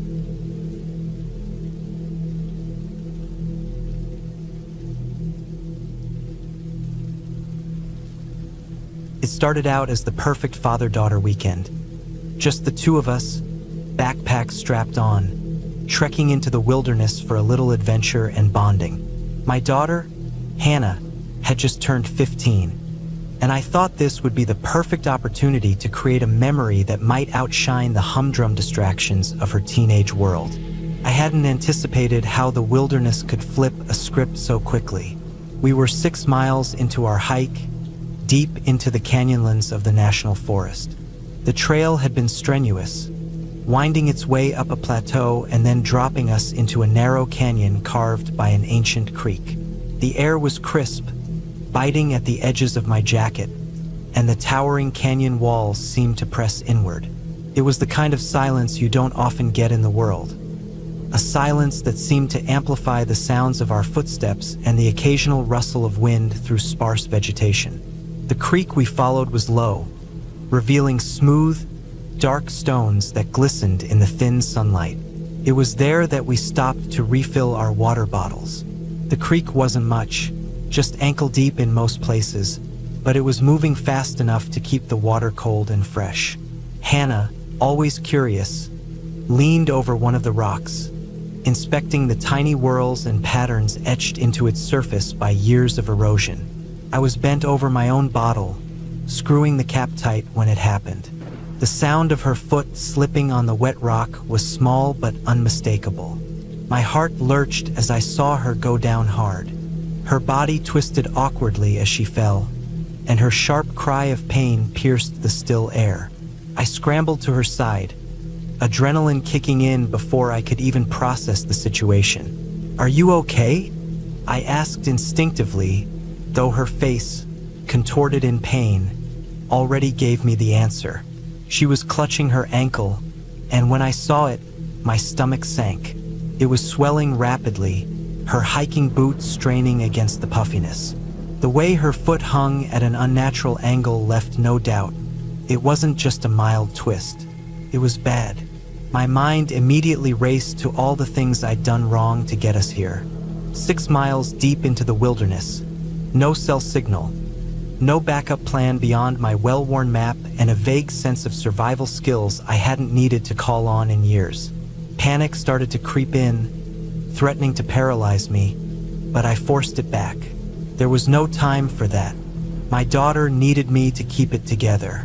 I helped her to the side of the creek and propped her up against my backpack. The pain was written all over her face, but she didn't complain. That small act of resilience hit me like a punch to the gut. Here I was, feeling like the worst parent in the world for bringing her into this situation, and she was the one showing strength. The first thing I did was pull out my emergency kit. It wasn't much, just a small zippered pouch with a few essentials I'd packed more out of habit than expectation. A couple of ibuprofen tablets, some bandages, antiseptic wipes. I handed her the pills and a bottle of water.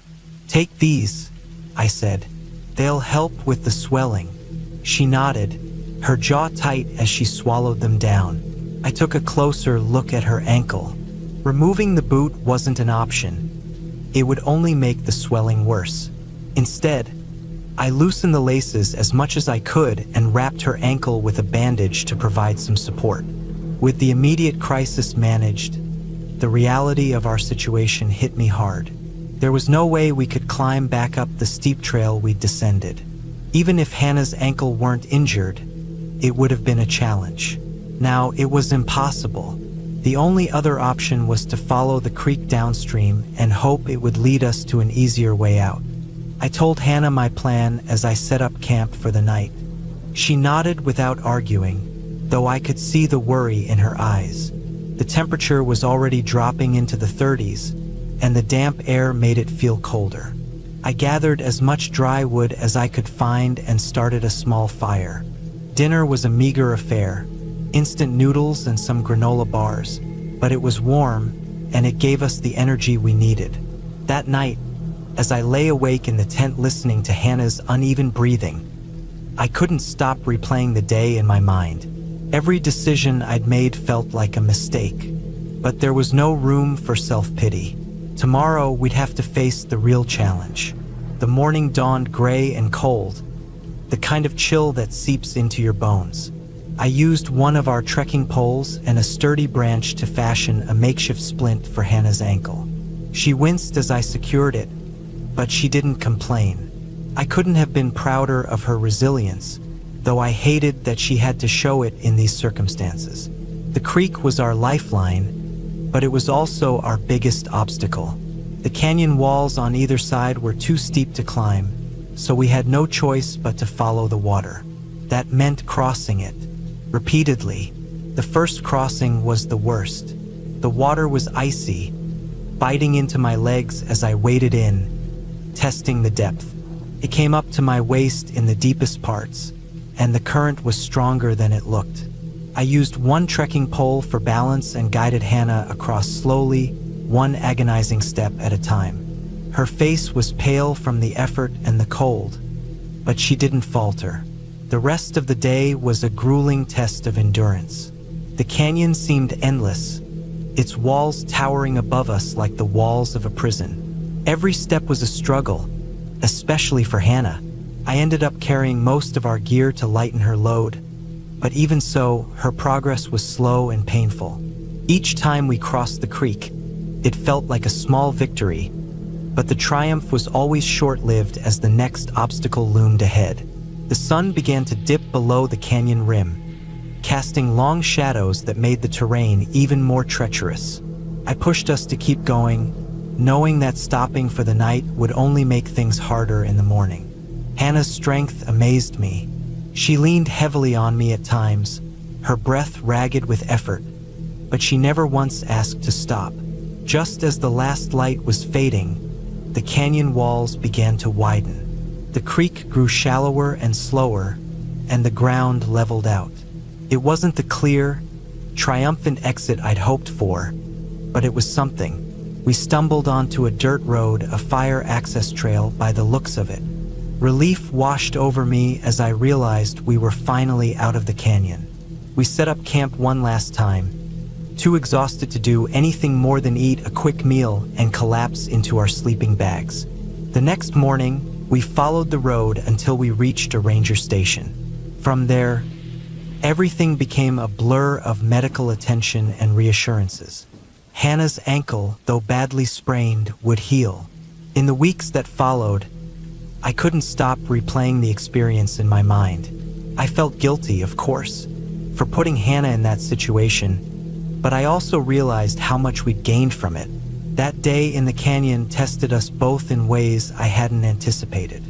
It forced us to rely on each other, to push through pain and fear, and to find strength in the midst of adversity. Hannah recovered after about 6 weeks, and life went back to normal. But every so often, we'd find ourselves reminiscing about our ordeal, laughing at the absurdity of it all and marveling at how we'd managed to make it out. It wasn't the kind of memory I'd planned to create, but in its own way, it was better. It was real, raw, and unforgettable. And now, every time I lace up my hiking boots, I think about that canyon and the lessons it taught me about resilience, responsibility, and the unshakable bond between a parent and a child.